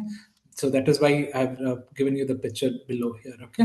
Yes. So this is where it blocks it. Okay. So this, because it acts here, okay, this prevents the formation of plasmin. Okay. It gets inhibited here. Okay. So that's the reason the fibrin plug, whichever is, present, will stay intact and there is no clot lysis. Okay. So indications, you beautifully told all the trial names. Okay. So good enough. If you remember this pitch 2 trial, crash 2 trial and women trial, it's good enough. Okay. So is there any other indications where the uses apart from bleeding? Angioedema. Angioedema. Okay, good. Okay, so hereditary angioedema, it is used. What is the mechanism of action there? You told the answer. Bradykinin release something. Very good. Okay, bradykinin release pathway blocks that. Okay, it's a very rare disorder. Okay, I've seen one case. So in that case, nothing works because there's a prekallikrein converted into bradykinin, and that causes vasodilatory or shock in such patients. Okay, for such patients, the use of tranexamic acid works wonders. Okay, so there is one more indication apart from bleeding, if you can remember. Okay, very few people remember that, but if you remember that indication, it's good enough. Okay, so remember, the best results are within 3 hours of injury for trauma. Even in postpartum hemorrhage also, it's 3 hours. Okay, and usually it is given 1 gram over 10 minutes and 1 gram every 8 hourly. Okay, so this is up to 24 hours. Okay, then even in postpartum women, it is 1 gram at 10 minutes, within 10 minutes, and then 1 gram after 30 minutes. Okay, so this is the usual dosages required for tranexamic acid. Okay.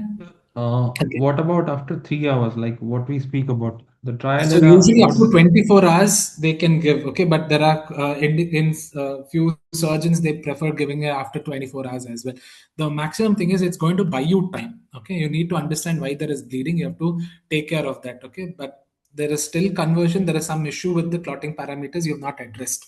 So this is the whole thing. Giving tranexamic acid is just like band-aid. Okay, it's giving you some time to find out what is the problem. It's not like you give it for 5 days, 10 days, etc. Okay. So in bleeders, it's only for the first 24 hours. This is the thing. After 24 hours, it depends on the case-to-case scenario. Okay. So there is no indication that you cannot continue. You can still give it, but there is no evidence telling that you can continue it for 3 days, 5 days, and all that. Okay. So you need to be aware whenever there is renal impairment, there is dose adjustments. Okay, that has to be thought about. Okay, if especially the creatinine clearance is less than 30. Okay. So adverse effects, rarely it can cause thrombosis, seizures, hypotension, vision changes. Okay, vision changes are usually with chronic uses, especially for prophylactic therapy. Whenever in angioedema, etc., they're using, that can cause this. Or else, if topical preparations of tranexamic acid is also present. Okay, so topical preparations can cause this. Otherwise, ICU-based settings, we don't see all of this. Okay. So contraindications is active thromboembolic disease, history of seizures in the recent past, especially post a cardiac surgery. Whenever you've given this and it causes seizures, that time you have to withhold it. And any intrathecal or epidural administration in the recent past also, we don't. Okay, you don't use it there. Okay, so you have already told the trials. The recent one is the ASTRO trial regarding the use of tranexamic acid in orthopedic surgery. It has been shown that it has caused reduced perioperative bleeding in patients. Okay. So coming to cardiology. Okay. So cardio, again, there is inotropes, vasopressors, and a lot more drugs. So it would be easier if you guys answer quickly. Okay, because it's almost 8:30 and we still have a lot more drugs. Are you guys okay to continue? Yes, sir. Okay, it's almost 2 hours plus. That's why I'm asking. Okay, so if you answer quickly, I can continue more. Okay, I will try and finish it. Okay, so coming to amiodarone, anyone wants to answer? Mechanism of action, site of action, dose, classification. Sir, it's a class 3 anti-arrhythmic agent, which generally having the effect of the I think sodium channel blockage and the potassium channel blockage both. And generally it's having the different dosage in that different scenario. In case of the atrial fibrillation, we have to give the 150 mg of the bolus followed by 1 mg per minute for 6 hours and 0.5 mg per minute for 18 hours.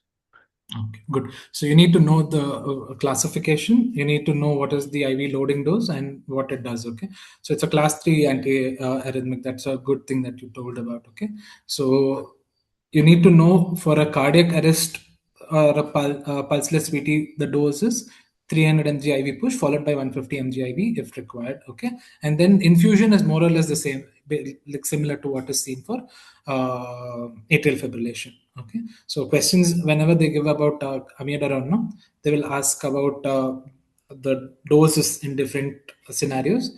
what are the adverse effects with the use of amiodarone. So adverse effects. Okay. Tell. Hypothyroidism or hyperthyroidism, it can cause both. Okay, so the periphery of your lung and cornea is photosensitive. This is what is the thing which we have learned from pharmacology, right? So it can cause corneal deposits. It can cause both hyperthyroidism and hypothyroidism. Okay, both the thyroid disorders it can cause. Okay, and pulmonary fibrosis is known to be present. Okay, tremors, ataxia, peripheral neuropathy, all of these has been associated with use of amiodarone. Okay, so photosensitivity and blue skin. Okay, so clinical trials, remember these. Okay, so arrest trial in 99 showed improved survival to hospital arrest, especially when they're using with pulseless VT. Okay, and safety trial for the efficacy of amiodarone. So if they ask you which was the evidence for the use of amiodarone in atrial fibrillation, you have to talk about the safety trial. Okay, that is about it. And then older trials, I think so it's okay. So other thing they can ask is whether there is evidence for rate versus rhythm control for AF. So any trial that you guys know about? Rate versus rhythm? Affirm trial. Affirm trial. What did it say? Controlling rate is better than the rhythm control. So what is the current standing for rate versus rhythm in AF? Which is better, rate control or rhythm control? Rate control is better. So is it a blanket statement? Anyone wants to answer about that? Or do you want to modify your answer? See, it depends on the age of the patient, okay, and paroxysms, okay. So younger patients, it's still better, and if it's a acute paroxysm, short staying, better to get rhythm control back, okay. Otherwise, elderly population, they say about rhythm control. It's not a blanket statement, but everyone has to get only rate control, okay. You can also think about rhythm control as well, okay. So that is one of the things that we need to understand. That's the current standpoint, okay. So levosimendan. Sir, I have one question. Sir, the arrest trial is associated with, I think, out of hospital cardiac arrest and ECMO, eCPR. Okay. So it's a subset analysis when they've done around with ECMO, the use of amiodarone. Okay, it's not only this. Okay, it's amiodarone, lignocaine, all of this. It's one of the subset. Like how you have your SOAP2 trial. No, SOAP2 trial also didn't tell directly about the use of noradrenaline in septic shock. It was for cardiogenic shock. Then we took the analysis. Something like that. Okay, so good. If you remember this data is good. Okay, so levosimendan. Okay. See, all of these drugs, I think so, will be rare. If you take it, probably you have to be sure of answering. Okay. So, cardiac centers, they will keep these drugs. That's the reason I'm covering it as much as possible. Okay. So, remember, it is a calcium sensitizer with the phosphodiesterase 3 inhibitory effect, which is mild. It increases the troponin sensitivity to calcium. So, it increases the contractility without increasing the oxygen demand. Okay. This is the answer they will be looking at. Okay. That levosimendan increases the contractility without increasing oxygen demand. Okay, and because of phosphodiesterase 3 inhibition, it causes phosphodiesterase 3 inhibition, it causes vasodilation. Okay, loading dose is usually 6 to 12 micrograms per kg over 10 minutes, which can be optional. Otherwise, you have to usually take it as an infusion. Okay, which is 0.1 to 0.2 micrograms per kg per minute. Okay, adverse effects like any other drug, it causes hypotension, tachycardias, and it is also arrhythmogenic. Evidence, as of now, there is no major evidence that this is superior. Okay, so levosimendan along with these two, any other trial you guys know about? Survive and Lido. Revive trial. Revive. Okay. Leopold's trial? No. Yes. No mortality benefit in septic No shock. mortality benefit. Okay. So milrinone. It's also a phosphodiesterase 3 inhibitor with an inodilatory effect. Okay, it increases the CAMP pathway, increases contractility and vasodilation. Okay, acute decompensated heart failure is one of the indications. Okay, with a dose of 0.375 to 0.75. Okay, it also can cause hypotension, arrhythmias, thrombocytopenia. Any trials that you guys know about milrinone? Milrinone versus DRNB trial. DRNB trial. Good. Okay, so DRNB was between dobutamine and milrinone. Okay, again, there is no clear superiority over dobutamine. Optimized cardiac congestive heart failure also did not show any survival benefit with the use of milrinone. Okay, digoxin. Anyone wants to answer digoxin?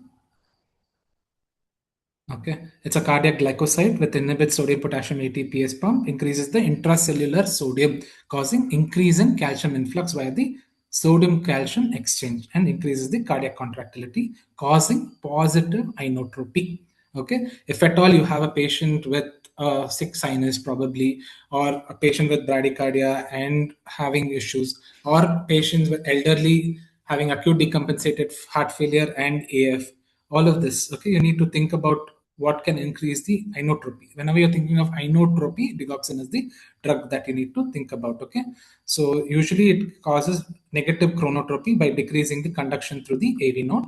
Indications are AF, initially 0.5 to 1 mg IV in divided doses, and then you can go up to 1.25 to 0.25. Okay, heart failure, like I was mentioning earlier, 0.125 to 0.25 mg per day.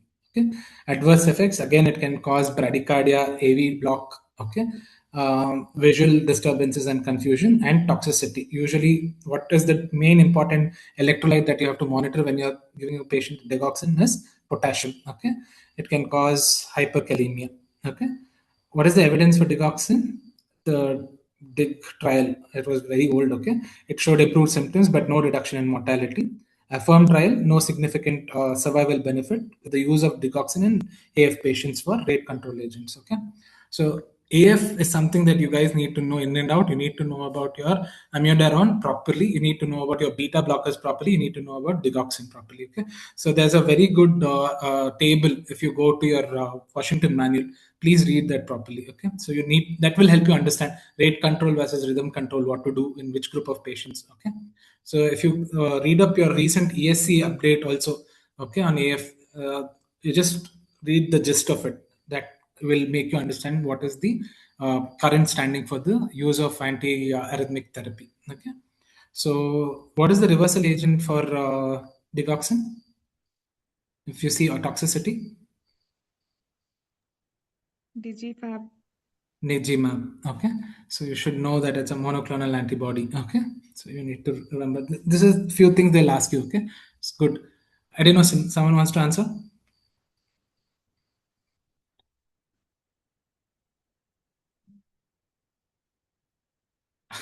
Okay, it's an endogen. You guys use it day in and day out. No, please answer. Okay, it's really late in the night, and you guys have to cover more drugs. Otherwise, at 9 o'clock, I'll have to close. Okay, so endogenous purine nucleoside mechanism of action, it acts on A1 adenosine receptor activation. What is the dose that you give adenosine? What will you be prepared for, and where? How do you give adenosine? 6 mg We have bolus to with give 20 6 ml of mg flush. followed by 12 mg with the IV Okay. saline push of 20 ml. Be Okay. prepared with the IV atropine, and be Very aware good. like if the patient has any bronchospasm or bronchial asthma as well. Very good. Excellent. Okay. So you need to give it. How do you give it? I'm impressed by the With fact the that you IV guys. peripheral line, we have to use a three-way connector. And one side to the direct straight to the IV line, we have to connect the adenosine syringe, and to the side we have to arrange connect the saline syringe. Sir. Okay, well, that is good enough. You have to use a three-way and give it, and you have to give it as close to the heart as possible, something above the cubital fossa in the upper limb. That is what it's supposed to be chosen. Okay, that's how you have to answer that question. Okay, so three-way, you have to give a flush. It should be fast. If you're using a hand, you need to lift the hand above. Okay, so that is what they tell that. Okay, so adenosine, when you're using, you have to keep atropine because there might be bradycardia which can happen because of a nodal delay which can happen. Okay, that is good enough, you told. What is the duration of action? Onset of action and duration of action? Onset is within 30 seconds. The duration of action 5 to 10 minutes.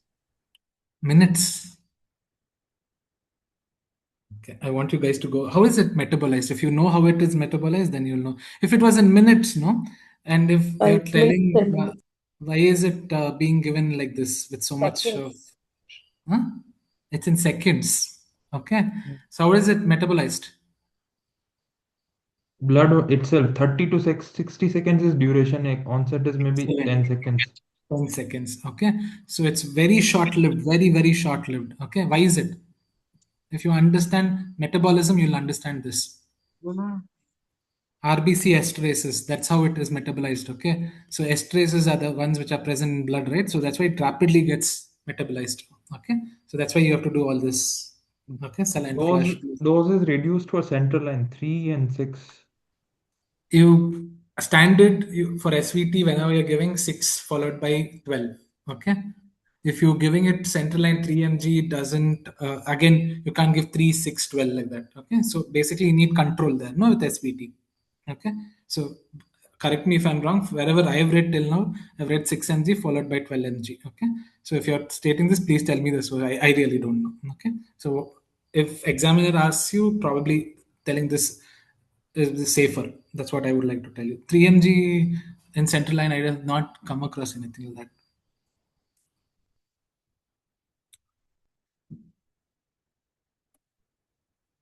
So SGLT2 inhibitors, I think so. Theory we have already discussed. You might have read it up. Examples are dapagliflozin and empagliflozin. So what is the benefit of using them, and what are the benefits for which group of patients do you use this? Evidence. Diabetic patients are in heart failure with reduced ejection fraction. Good. Okay. So both the patients are ones which they have benefits. Okay. Basically, it inhibits the SGLT2 inhibitors in the proximal renal tubules, causing glucose reabsorption. Okay. It causes excretion of glucose and urine. Okay. It also produces natriuresis. So it reduces both the preload and afterload, and because of which the cardiac function improves. Okay. So usually it is used in patients with heart failure with reduced ejection fractions. Now, even with preserved ejection fraction also, they are telling it has a better outcome. Basically, effective circulatory volume will be kept in check with the use of SGLT2. Okay. So any data regarding Emperor HF trial. Sorry? Emperor HF trial. Emperor HF trial and DAPA. Okay, DAPA HF trial. Okay, so these are the trials regarding this. SGLT2 inhibitors have also seen to reduce progression of CKD patients. Okay, where patients are having heart failure, they develop acute kidney injury going into cardiorenal syndrome, right? That is also seen to be reduced. There are a lot of adverse cardiac events, okay, and sequelae which can happen in patients with heart failure with reduced ejection fraction, right? So they have also seen to have reduced if the patient has been initiated on SGLT2 inhibitors. So what are the prerequisites to start this patient on SGLT2 inhibitors, and what are the adverse effects that you see? Sir, no history of recurrent UTI. Yes. EGFR should be more than 30. Okay. And these are the two main. And type 1 diabetes mellitus. It's contraindicated in. Okay. What type of diabetic ketoacidosis is seen? Euglycemic diabetes. Okay. So please tell all of this. You guys know the answer, and you guys are, I think, so sleeping. So should I close the class? That's what Peripheral vascular diseases. Okay. So you need to remember all of this. Okay. So these are the issues that we see with SGLT2 inhibitors. Coming to the next drug in cardiology, that is ARNI. Okay. So again, what is ARNI? Example? So this comes in a combination of the valsartan sacubitril, generally branded as a Vimada. Okay. And but the basically having the two combination angiotensin receptor blocker, which causes the reduced vasoconstriction, and the neprilysin inhibitor, which reduces the fibrosis. Okay. So the adverse effect of hyperkalemia. Okay, good. Okay. So what is the prerequisite to start this drug? Okay. So usually the hypotension, avoid of at least noradrenaline of 24 hours. Any inotrope supports for more than good. Okay. So your patient should not be on inotropic support. Most importantly, the patient should not be on any other angiotensin receptor blockers, right? If the patient is already on some other thing like telmisartan, how long should we wait to initiate? 48 hours. 48 hours. Okay, 48 to 72 hours you have to stop, and then you have to initiate this. Okay. So any evidence for ARNI?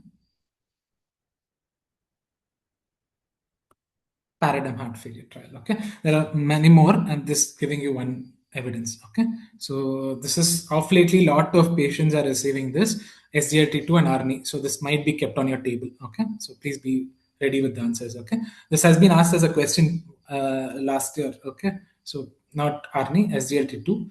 Okay, but definitely this is something that we need to know. Labetalol, you guys want to answer? It's already there.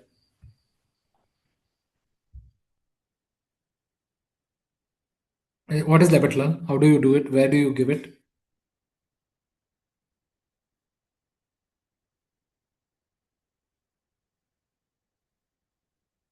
Okay. If you guys are not answering, then I'll just read it out. It's a non-selective beta blocker with alpha-1 blocking activity, which has both beta-1 and beta-2 blockade, which reduces the heart rate, contractility, and myocardial oxygen demand. Okay. So alpha-1 blockade, it causes vasodilation. That's how it causes reduction in blood pressure. Usually it is used in hypertensive emergencies, right? And it is also used in obstetric conditions as well. Okay. So it's safer to use there as well. Okay. Initially in hypertension, what do you do? Hypertensive emergencies, you give a 20 mg IV bolus, then you can give it as multiple boluses over 20 minutes. Okay, usually 20 mg over 20 minutes, and then you can titrate. Maximum you can go up to 300 mg. Okay, or else after the first bolus itself, you can start as an infusion. Okay, 0.5 up to 2 you can go. Okay, that is how you have to start by telling. Adverse effects are bradycardia, hypotension, bronchospasm. Okay, evidence, usually there is very few side effects as compared to other beta blockers with the use of labetalol. That is shown by CALM study. Okay, if you remember, that's good. Otherwise, no issues. NTG, it's a nitrate or a vasodilator. It causes nitric oxide release, activation of guanylate cyclase, causes increased CGMP and smooth muscle relaxation, which causes venodilation more than arteriolar dilation. Okay, this is one of the major important things that you need to remember. Okay, so used in angina, acute myocardial infarction, and pulmonary edema. You need to do the doses in each of them. Okay, so it is different for anginal dose is different, myocardial infarction dose is different, and pulmonary edema the dose is different. Okay, so anti-anginal sublingual 0.3 to 0.6 mg every 5 minutes as needed. Okay, and MI infusion strategy is 5 mics per minute and titrated based on the BP response. Pulmonary edema, you start it as an infusion, especially if there is a cardiac failure with hypertensive emergency. Nitroglycerin is one of the better drugs. Okay, usually it causes hypotension, reflex tachycardia, headache, dizziness. Okay, and tachyphylaxis. Okay, so which group of patients would you avoid giving nitroglycerin whenever the patient comes to you? Okay, patient is on something else. So if you give that patient nitroglycerin, it can cause precipitous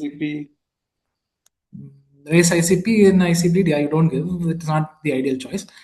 Anything else? Some patient is on some elderly male patient.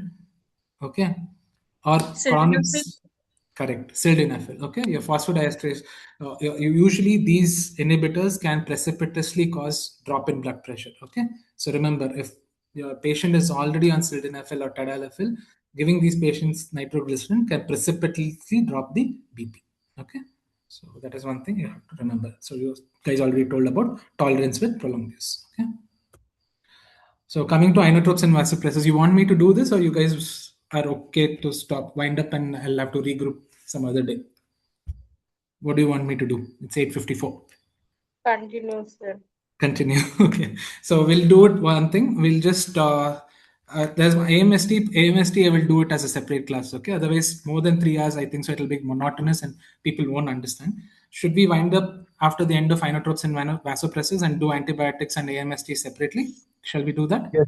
Yes, Okay, sir. sir. Yes, Okay, sir. because see, I want you guys to read up. I will have another quiz on that day when I'm doing that topic. Okay, so that you'll be able to answer better. Okay, the whole point was drugs. I want you to identify, classify, dose, PKPD principles, indications, adverse effects, and evidence and contraindications. If this much you guys can tell and read up, it's good enough. I mean, there are a lot more drugs I'm not able to cover, but I'm just giving you a gist of what to be said. Okay. So it's a big topic. It's really difficult for me to complete everything, but I'm trying to do as much as possible. Okay, it'll get monotonous over a time. Okay, that's why I'm telling. So dopamine. Anyone wants to tell? These I think so. You should tell clearly. Let's start with dopamine. Any one of you? Okay. So dopamine is a synthetic or natural catecholamine. What is it? Endogenous. Endogenous catecholamine. Good. It's an endogenous centrally acting neurotransmitter as well as a catecholamine. Okay, it is an intermediate precursor for norepinephrine, and it has a dose-dependent effect. Okay, lower dose it causes stimulation of D1 and D2 receptors between 0.5 to 3 micrograms per kg per minute. Okay, it causes renal, coronary, mesenteric, and cerebral vasodilation. Okay, intermediate dose it causes if the dose is between 3 to 10 micrograms per kg per minute, it weakly binds the beta-7 receptor, and okay, usually it causes increased cardiac contractility and heart rates. Okay, so higher doses, that is 10 to 20 micrograms per kg, that is when you have this alpha-1 adrenergic receptor activity, which causes increase in your BP. Okay, so remember, whenever you're looking at shock treatment and the use of dopamine, your dose should at least be around 10. Okay, if below 10, probably you'll not see the effect. Okay, so earlier on, dopamine was thought to have natriuretic effect, etc., but later trials have not shown any such effects. Okay, so remember, low dose D1 receptor, intermediate beta-1 receptor, high dose alpha-1 receptor stimulation. Okay, indications: shock, heart failure, and symptomatic bradycardia, unresponsive to atropine or pacing. Okay, so you need to remember your ACLS protocol. Okay, so complications: severe hypertension, ventricular arrhythmias, cardiac ischemia, and it can cause tissue ischemia or gangrene. Okay, so dose I told you earlier what has to be used. Okay, coming to the next drug, dobutamine. Okay, it is a synthetic catecholamine. Okay, so one question I want to ask: is there any trial which for the patients with septic shock you need to have an arterial line in place, or you can do without the use of arterial line? Recently, one Latestly, trial we had can come, do Everdac without. trial. We can do. Everdac trial, it's a recent Everdac trial. Very good, very good. Okay, so you can, it's 23 or 24, I think so. It said that you can do away with the use of arterial line for patients with shock and continue the use of vasopressors. Okay, and there have been a lot of trials for the use of vasopressors in the peripheral line. Okay, please remember all this.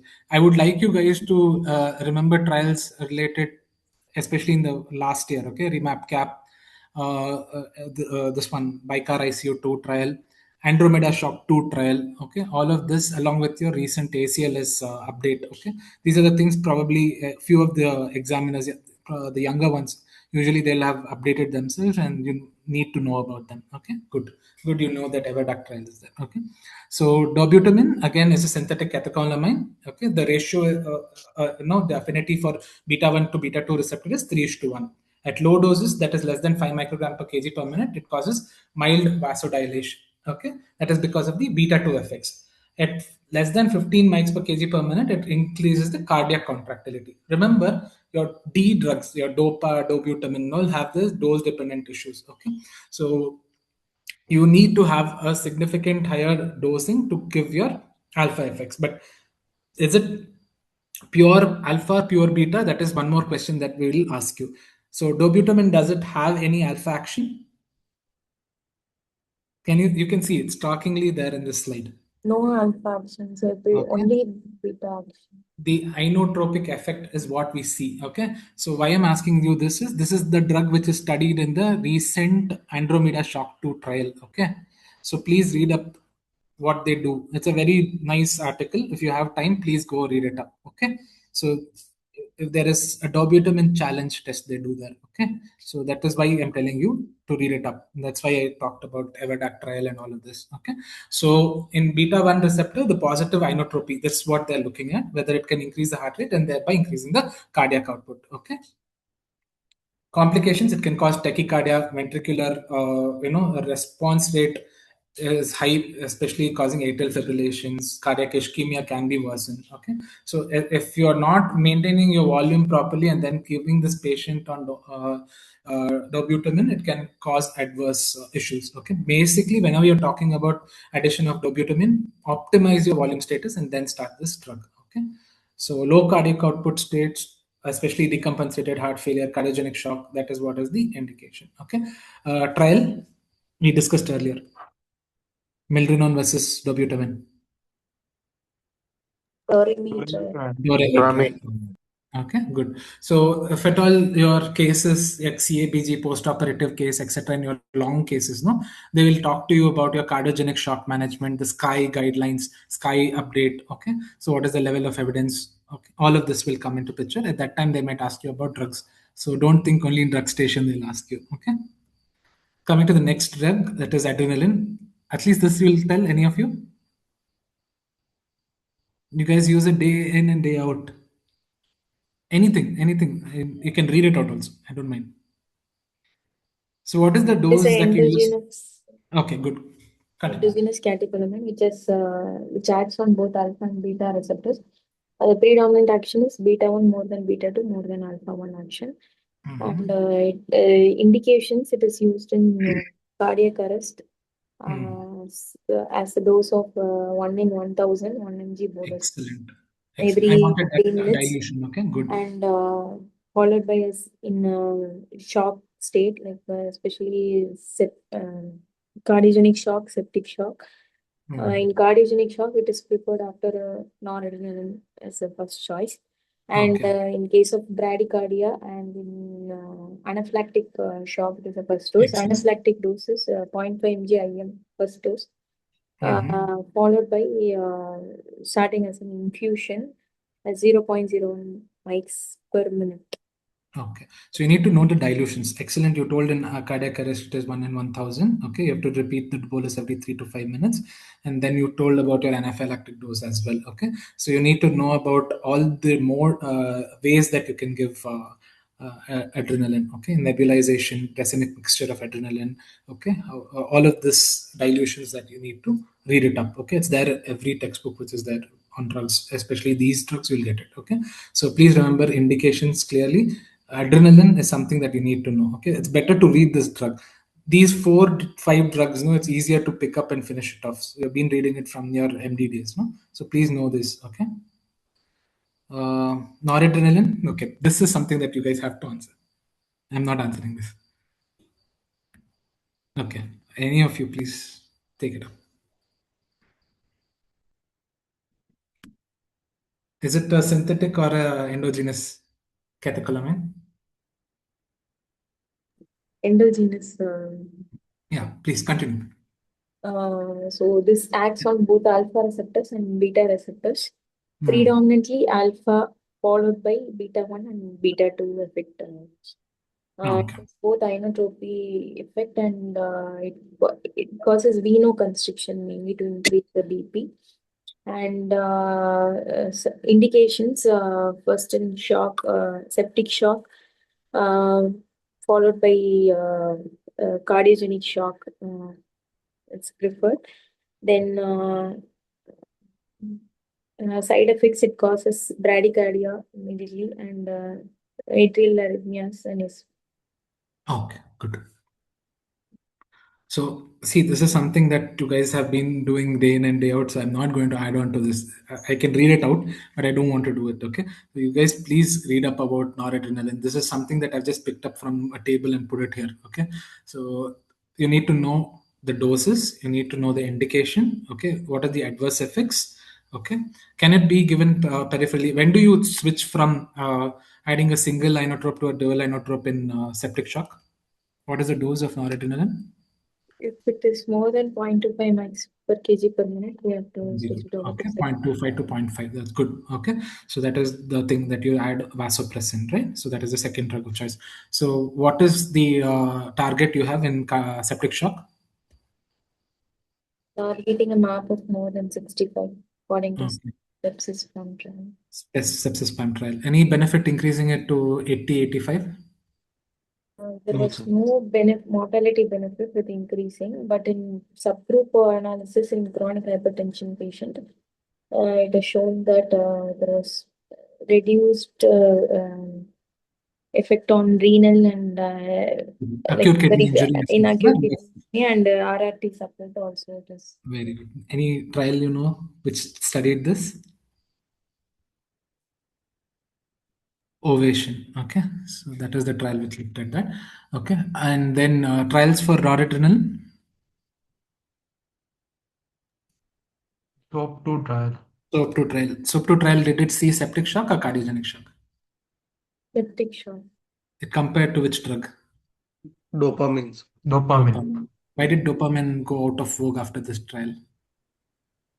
Increased High risk of arrhythmia in the dopamine group. Arrhythmias. Okay, this is a very common question here in practicals. That's why I'm asking you. Okay, they will ask you this, so be quick in answering so that they know that you have done your basic reading. Okay, good. Vasopressin.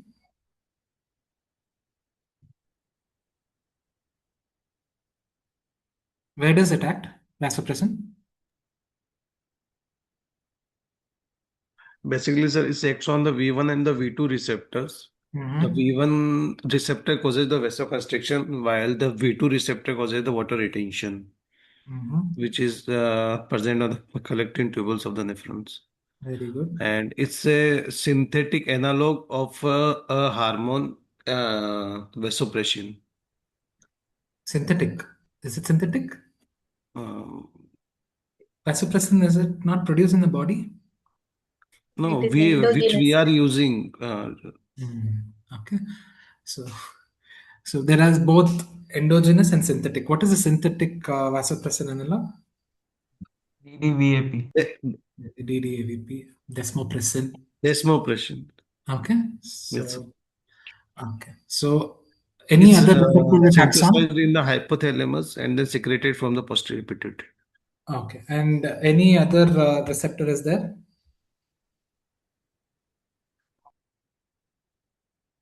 Don't know, sir. V3 receptors are there. Okay, I have not written it here. Okay, where is V3 receptor present? Anyone else in the group? Adipose tissue. Huh? No. Not sure, sir. Okay, it's in the posterior pituitary. Okay, please read up. Vasopressin, you need to know fully. What is the dose?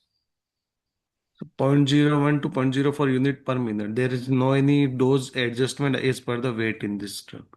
Okay, good. Okay, so it's like an all or none phenomenon. You give 2.4 ml and then you can directly stop it. Okay, that's how you do it, right? Okay, trials, vasopressin. Last study studied 0.003 units per kg and then Vanish 0.006 up to unit per kg. Okay. And no mortality benefit over noradrenaline in septic shock by Venice, while initially VAST trial suggested some benefit in patients who were catecholamin resistant. Okay. So you have to know about the use of vasopressin. Any other indication apart from septic shock? Brain death Brain patient. death, maintenance of the organ Super. as a Good. hormone replacement therapy. For Very splanchnic vasoconstriction, sir. Very good. Where do you use that? Splanchnic vaccine? Upper GI bleed. Okay. So you should know relative indications also. Okay. So next I think so phenylephrine, levosimendan we have already discussed. Okay. Methylene blue. Does anyone know about it? And do you want to answer about it? Where is it being used? Methylene blue. So Used in Yes. nitrate, it's a nitric oxide synthase inhibitor, and it is works on the cyclic GMP on the smooth muscles. It provides initial dose by loading dose of 1 to 2 mg per kg by giving initial resistance of vascular muscle followed by a maintenance dose of 0.5 to 1 mg per kg per hour in patients who are already on refractory catecholamin refractory septic shock, providing a limited period of amount of vasoconstriction. And there is no particular evidence of this drug available. Okay. So what is the other indication? This is in shock. Methemoglobinemia. Okay, there is at least evidence for some use, but here the evidence is not there. Okay, please remember both of them. Okay, there is some shocking blue trial or something. Sorry, ma? Shocking blue trial. Shocking blue. I'm sorry, I don't know about the trial and methylene blue. I'm sorry. If it's there, please tell it to your friends and put it up in the chat box so that even I learn. Okay, thank you. I've not done any research on methylene blue as of now. My understanding is still it's not the evidence that we can go about, but definitely can be considered in refractory vasoplegic shock. Okay. So Centequin is one more drug that they have been seeing as a resuscitative agent, as an alpha adrenergic receptor agonist. Okay, usually in patients with hypovolemic shock and in trauma settings, this drug has been studied. Okay, the few patients they might ask you this drug. Okay, if you can remember, You can read it up. Okay, it's called Only Centec. yes, It Embracic comes in the shows. brand name of the Lifaquin. Basically, it's a post-capillary venoconstrictor, while it's pre-capillary venodilator. So it can increase the capillary perfusion, while it's post-capillary venoconstrictor action. It can increase the cardiac output also, the venous return. Okay, good. So So that's the why major in thing case of is it does not act on beta adrenergic receptors. Because of this, it can reduce the risk of cardiac arrhythmias. Okay, so mechanism of action, you told that very good about the capillary constriction and then increasing systemic vascular resistance, etc. Basically, by doing all of this, it increases the cardiac output by improving the venous return. Okay, so that is the major use of it. The dose initially it's 0.01 mg per kg, followed by an infusion. Okay, so up to 1 hour. So you can repeat it if still the systolic blood pressure is 90 mm of Hg. Okay, so firstly, whenever you are thinking of using Centequin, optimize your volume. Okay, treat the patient with crystalloids. After that, you can introduce this. Okay, but before optimizing the volume status, probably to do this will be a little less effective. Okay, larger trials are still necessary. Okay, sedative anesthetics directly. I'll go propofol. How does it act? GABA. So GABA please tell mediators. me, GABA mediated chloride channel, right? So it decreases the dissociation. Okay, and it causes what? Neuron hyperpolarization, causing increased chloride conductivity. Correct. So you need to know the doses. What is PRIS? How does it happen? That is what they ask you. So more than 4 mg per kg per hour for more than 24 hours. Usually, what happens in PRIS? What do you see? What is the color of urine? Coffee Green. Zeptoman. Green. Coffee. Oh, I have seen two colors already. Coffee is brown and green is something else. It's like matcha. Green color. Green color. Okay. So usually you see this. Okay. So it's basically a state of hyperlipidemia, metabolic acidosis because of electrons transport chain malfunction because of mitochondrial damage. Okay. So this is what usually is seen in PRIS. Remember 4 mg per kg per hour for more than 24 hours. So this is very important. Okay. All of you will not have excuse if you don't answer. Midas, dose indication. Okay. So any trials that you guys know of? Okay. Another 5 minutes and I'll wind up for the day. How does it act, Midas? What is it, midazolam? Which group classification? The benzodiazepine. Benzodiazepine. Okay. So infusion, you have to start at 2 to 10 mg per kg per hour. Usually you use it for refractory seizure. Okay. So please tell about the indications routinely. What is the main issue with sedation protocols using midazolam? ICU acquired delirium. Delirium. Okay. So any trials that you guys know about? Midex products. Sorry? Midex products. Midazolam, Midex. dexmedetomidine. Dexmed and propofol and midazolam comparison. Very good. Okay, so you need to remember these. Okay, you need to remember few trials. Dexmedetomidine, where does it act? Central sympatholytics, alpha-2 receptor agonist. Okay. Yes. So you have to remember that. What is the dose? 0.2 to 0.5 mics per kg per hour. Okay. So what is the salient feature of the use of dexmedetomidine in terms of sedation? What is that term called as? It can cause it's mimic sleeps. Yeah, conscious sedation. Conscious sedation. Okay, good. Okay.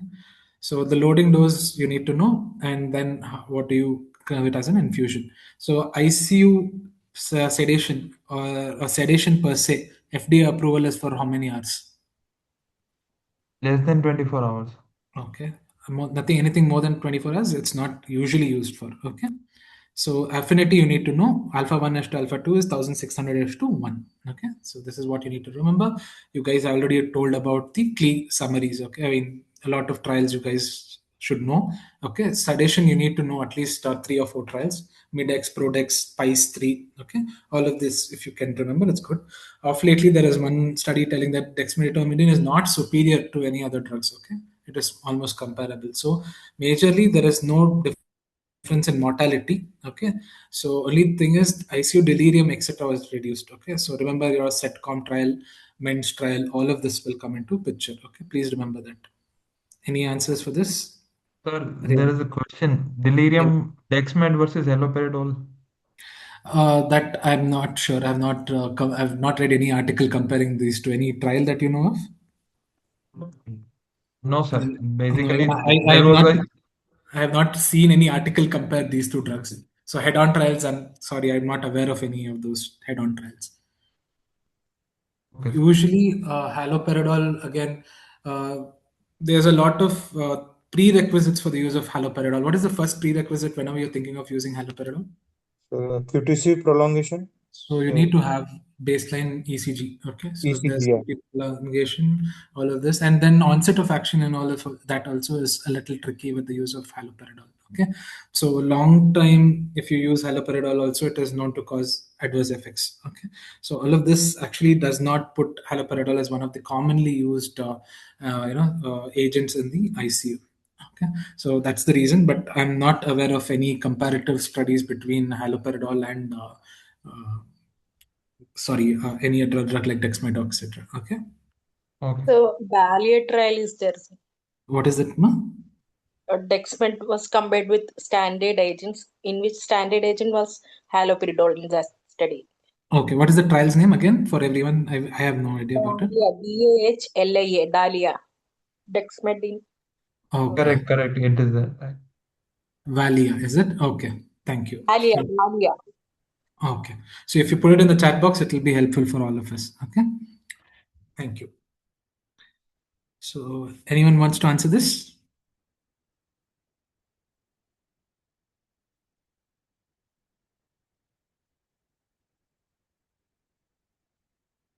Guys, fentanyl, this is the last drug. Probably I'll close it. Okay. Okay. Indications used in chronic pain. What is it? It is a synthetic opioid. Correct. It primarily acts on the mu-opioid receptors. Okay. It is 100 times more potent than morphine, usually metabolized by the cytochrome group of enzymes. Okay. Half-life is roughly around 3 to 7 hours. Bolus dose depends on what you're using it for, induction or pain management. Okay. Roughly, whenever they give you fentanyl, they'll ask for reversal agents. Okay. So naloxone is the one which you need to remember for any opioids. Okay. So the dose is usually 0.1 mg every 3 to 4 minutes. Okay. Sudden reversal can precipitate seizures, hypertension, tachycardia, or even MI. Okay. Rocuronium, non-depolarizing muscle relaxant. Okay. Usually used for rapid sequence induction intubation. Okay. Reversal agent, you remember your Sugammadex. Okay. So you have to remember the dose, indication, and what type of muscle relaxant this is. Okay. So scolin, atropine, atracurium, and this will all be kept together. You can pick one of them. Okay. This is something that you guys have been reading from a long time. So you can remember that. Okay. Sorry. Any trial regarding atracurium and ARDS? What's this atracurium? Accurasis.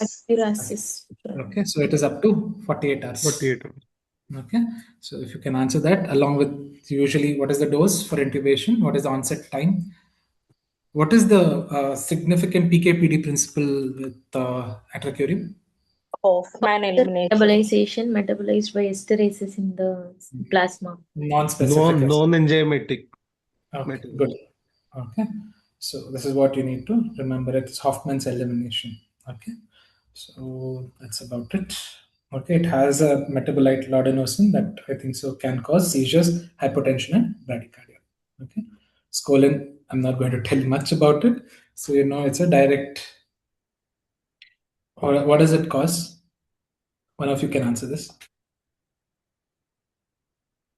I think it's depolarization.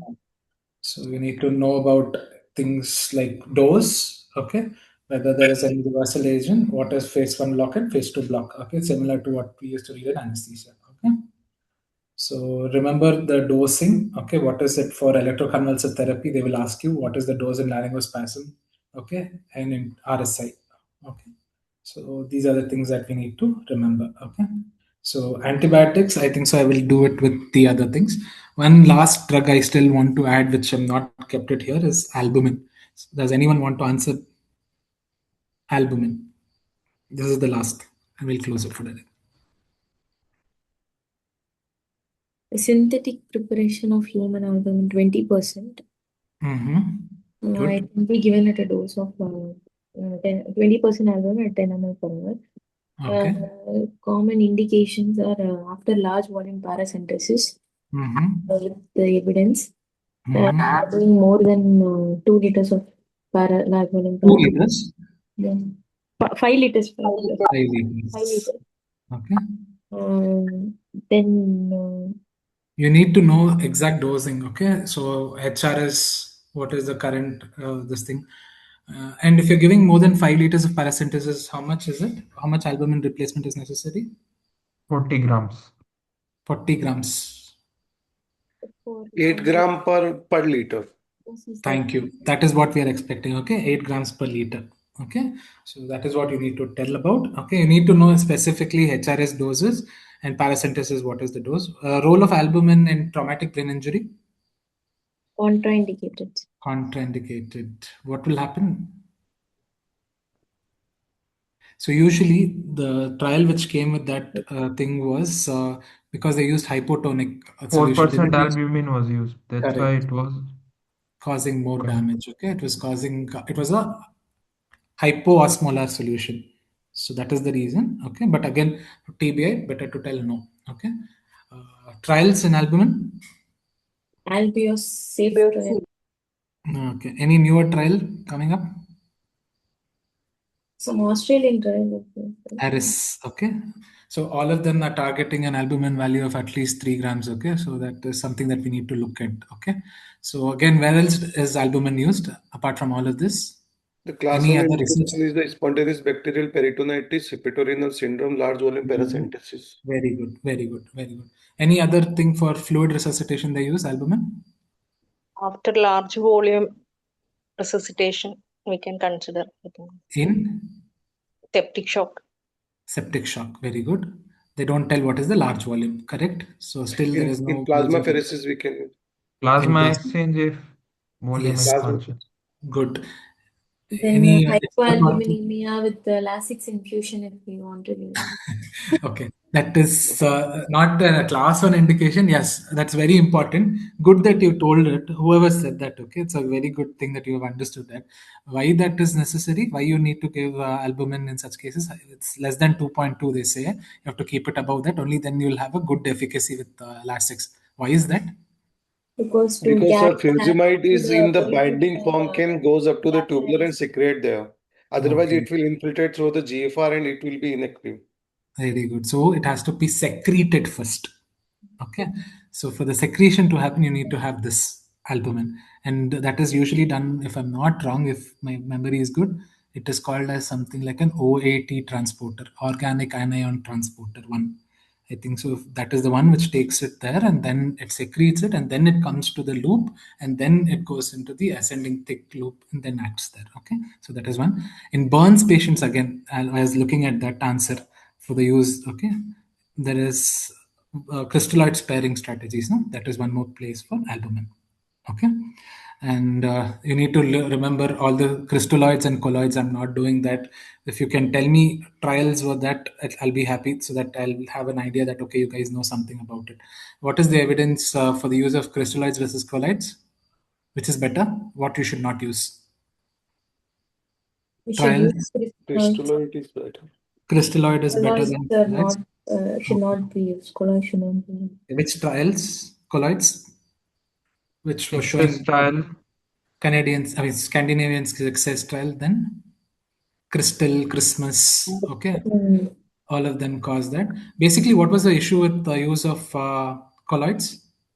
Renal injury and allergic reactions were the main. What type of colloid was that? Hydroxide. Starches. Okay. Starches. Okay. Basically, acute kidney injury and coagulopathy was seen to be higher with the use of these things. Okay, and they were going for requirement of RRT. Okay, so this is about that. Balanced versus a normal saline. Balance salt solution. Balance salt solution is preferred. Basic salt smart. Okay, but did it show any benefit? no mortality benefit as such, but in case of renal dysfunction. So what is that they've described it as? There is less chance of hyperchloremic metabolic acidosis in the crystalloid group. Only that? In There is the something. DSS Make group. 30, make 90, right? Major adverse kidney events. That is what they look at. Okay. So make 30 and make 60 were lesser with the use of balanced oil solutions as compared. Good. The whole concept is about strong ion difference. This is where they started with. Okay. So your SID concept. Okay. In your this thing, so the hyperchloremic metabolic acidosis came into picture. Okay. So that is about them. Liberal strategy versus this thing. That is one more thing they'll see in fluids. Okay. Any Fact trial. sorry? Fact trial. Fact trials. I'm not getting. Liberal fluid strategy and restrictive group. restrictive fluid strategy. That is.